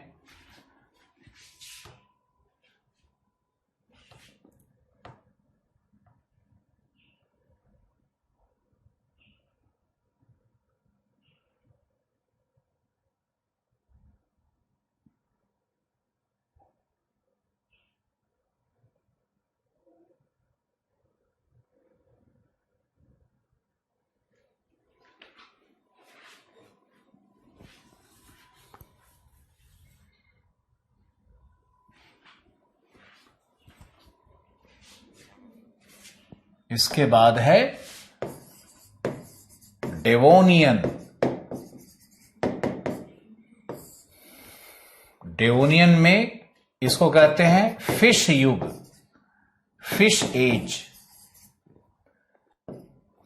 फिश एज कहते हैं डेवोनियन को।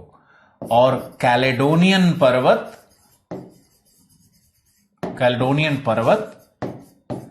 पूरी तरह निर्मित हो गया। तीसरा, प्रथम मरुभूमि, पहला डेजर्ट दुनिया में और शुष्क जलवायु, मरुभूमि और पहली बार शुष्क जलवायु थल भाग पर प्रकट हुआ। इसमें एक और है, प्रवाल वित्तियां। प्रवाल वित्ती का भी निर्माण इसी काल में शुरू हुआ है। जैसे जैसे की पॉइंट्स लिखवा रहे हैं वैसे ही की पॉइंट्स को याद रखना। पीटी में बहुत क्वेश्चन आता है कैलेंडर से। कई बार मन को लगता है कि इतना फैक्ट कैसे पढ़ेंगे, लेकिन आप 2 बार 3 बार पढ़ोगे, ऑर्गेनाइज करोगे चीजों को। हम एक मेथड भी बताएंगे, अंत में कोड बताएंगे, तो आप कर लोगे।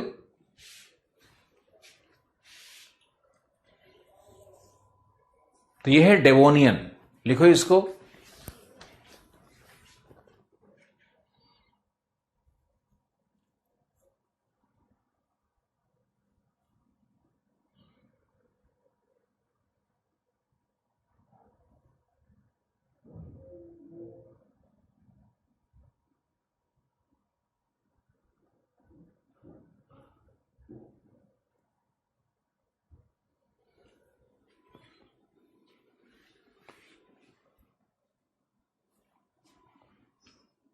लास्ट पॉइंट है प्रवाल वित्ती। प्रवाल वित्ती का निर्माण यह डेवोनियन में हुआ। रिवाइज करवाएंगे, चिंता मत करो। बस 2 और पहले लिखते हैं। तो यह है डेवोनियन। अब डेवोनियन के बाद हमारा है कार्बोनिफेरस। कार्बोनिफेरस काल, इसको क्या कहते हैं? कोयला युग। यह है कोयला युग, यानी द कोल एज। कोयला कैसे बना वो हम जरूर पढ़ाएंगे। और इसमें और भी पॉइंट्स बहुत सारा हो सकता है। पैंजिया, जो पैंजिया आज टूट करके अलग अलग खंड बना है, आज जो आप देख रहे हो north America, south America, Bharat का सब कॉन्टिनेंट, यूरेशिया, ये जो पैंजिया था ये एक्चुअली कार्बोनिफेरस में बना है। तो पैंजिया का निर्माण। और एक चीज और याद रखना तीसरे में, कि यह एक हिमयुग भी है। हिमयुग है कार्बोनिफेरस।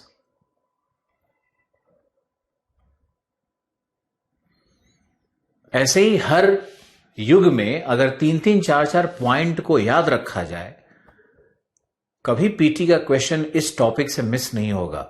और हमारा पूरा उद्देश्य है कि हम आपको जो भी टॉपिक पढ़ाएं उससे आप कहीं कुछ मिस ना करो। इस टॉपिक से कहीं कुछ नहीं मिस करोगे।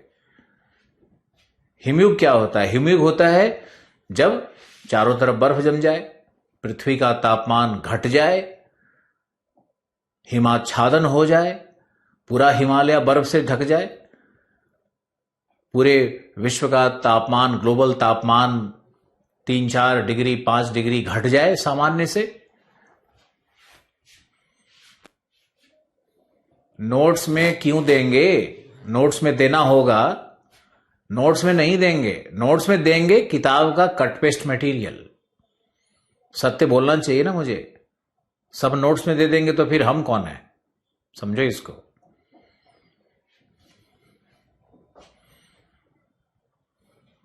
आप क्लास में पढ़िए, किताब में आपको ये 11th क्लास के एनसीईआरटी में मिलेगा।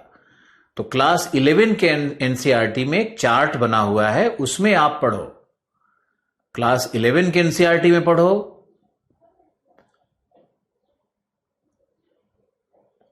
बलराज जी, पैंजिया बन गया है, थल निकल गया है, पानी नीचे चला गया है।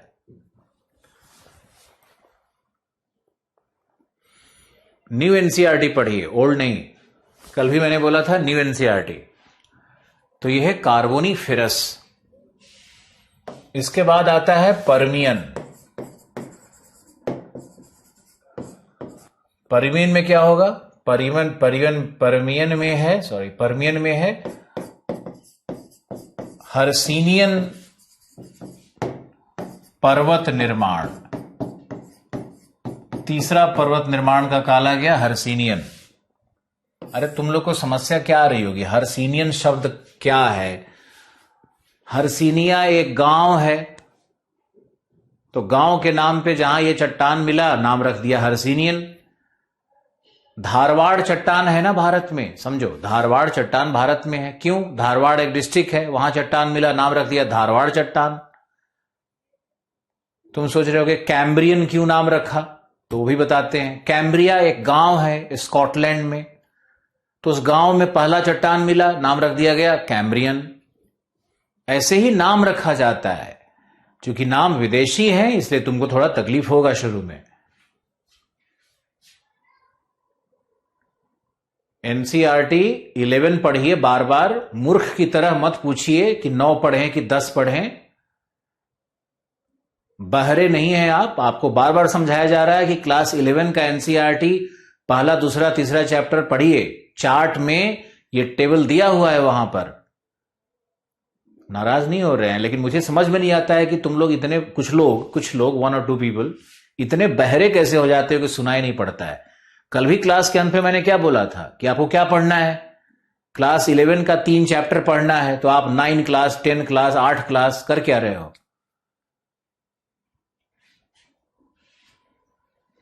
तो आप लिखो पर्मियन हर्सिनियन पर्वत निर्माण।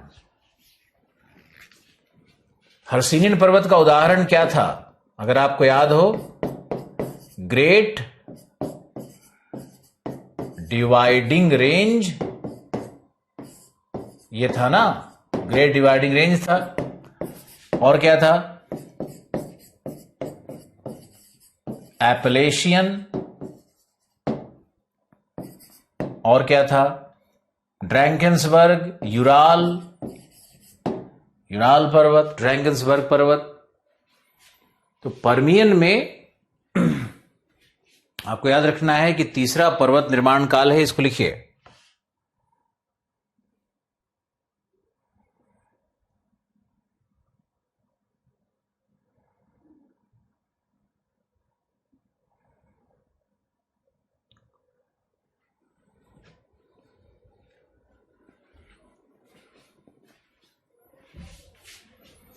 और पर्मियन में ही वो जो ट्राइलोबाइट्स जीव था, ये जीव विलुप्त हो गया। विलुप्त हो गया ये जीव। फिर हट जाएं।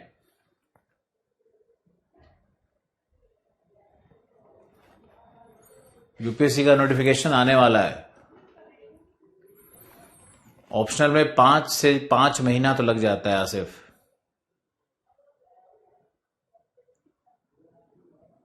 तिएन शान अल ताई सब है हर्सिनियन। अपने इंडिया में कोई पर्वत नहीं पाया गया।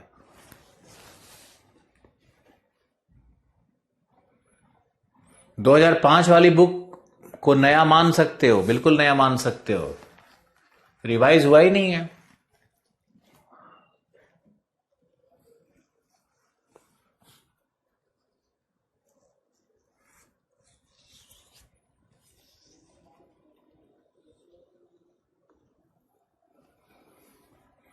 अब तुमको रिवाइज करवाते हैं। सब लोग एक बार ध्यान से आओ, तो सामने आओ, एकदम से शांत मुद्रा में देखो, शुरू से रिवाइज करवा देते हैं, तब सबको याद हो जाएगा। चलते हैं हम पहले पेज पर। तो पहले पेज पे क्या मिला, देखो। सबसे पहले प्री कैम्ब्रियन है। प्री कैम्ब्रियन को 3 भाग में बांटा गया। याद आया? ये तो बहुत अच्छे समझ में आया था। 3 भाग में बांटा गया। फिर है फेनरोजोइक। तो फेनरोजोइक को हम लोगों ने देखो कैसे बांटा है। फेनरोजोइक को हम लोगों ने कैसे बांटा? पैलियोजोइक पहला, और उस पहले के अंदर में Cambrian, Ordovician, Silurian, Devonian, Carboniferous, Permian, इसको दर्शाया। इसका ये डिवीजन है, 4 और 2 6 डिवीजन किया पैलियोजोइक का, है ना। अब समय इसका देख लेते हैं। तो ये 570 है, ये 480 कर लो, ये 420 कर लो, 380 कर लो, 320 कर लो। इसमें ये तो 280 हो ही गया, ये 220 कर लो। मिलियन ईयर्स, सब मिलियन ईयर्स हो गया टाइम डिवीजन।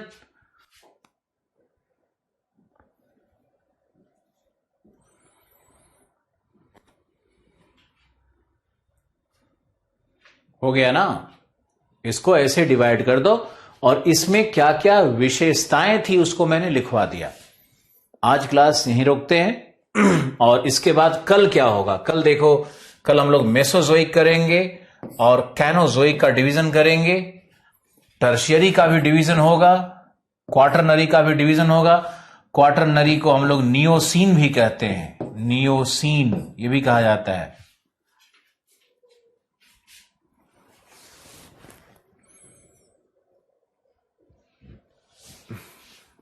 बस, thank you for the day, bye bye, take care.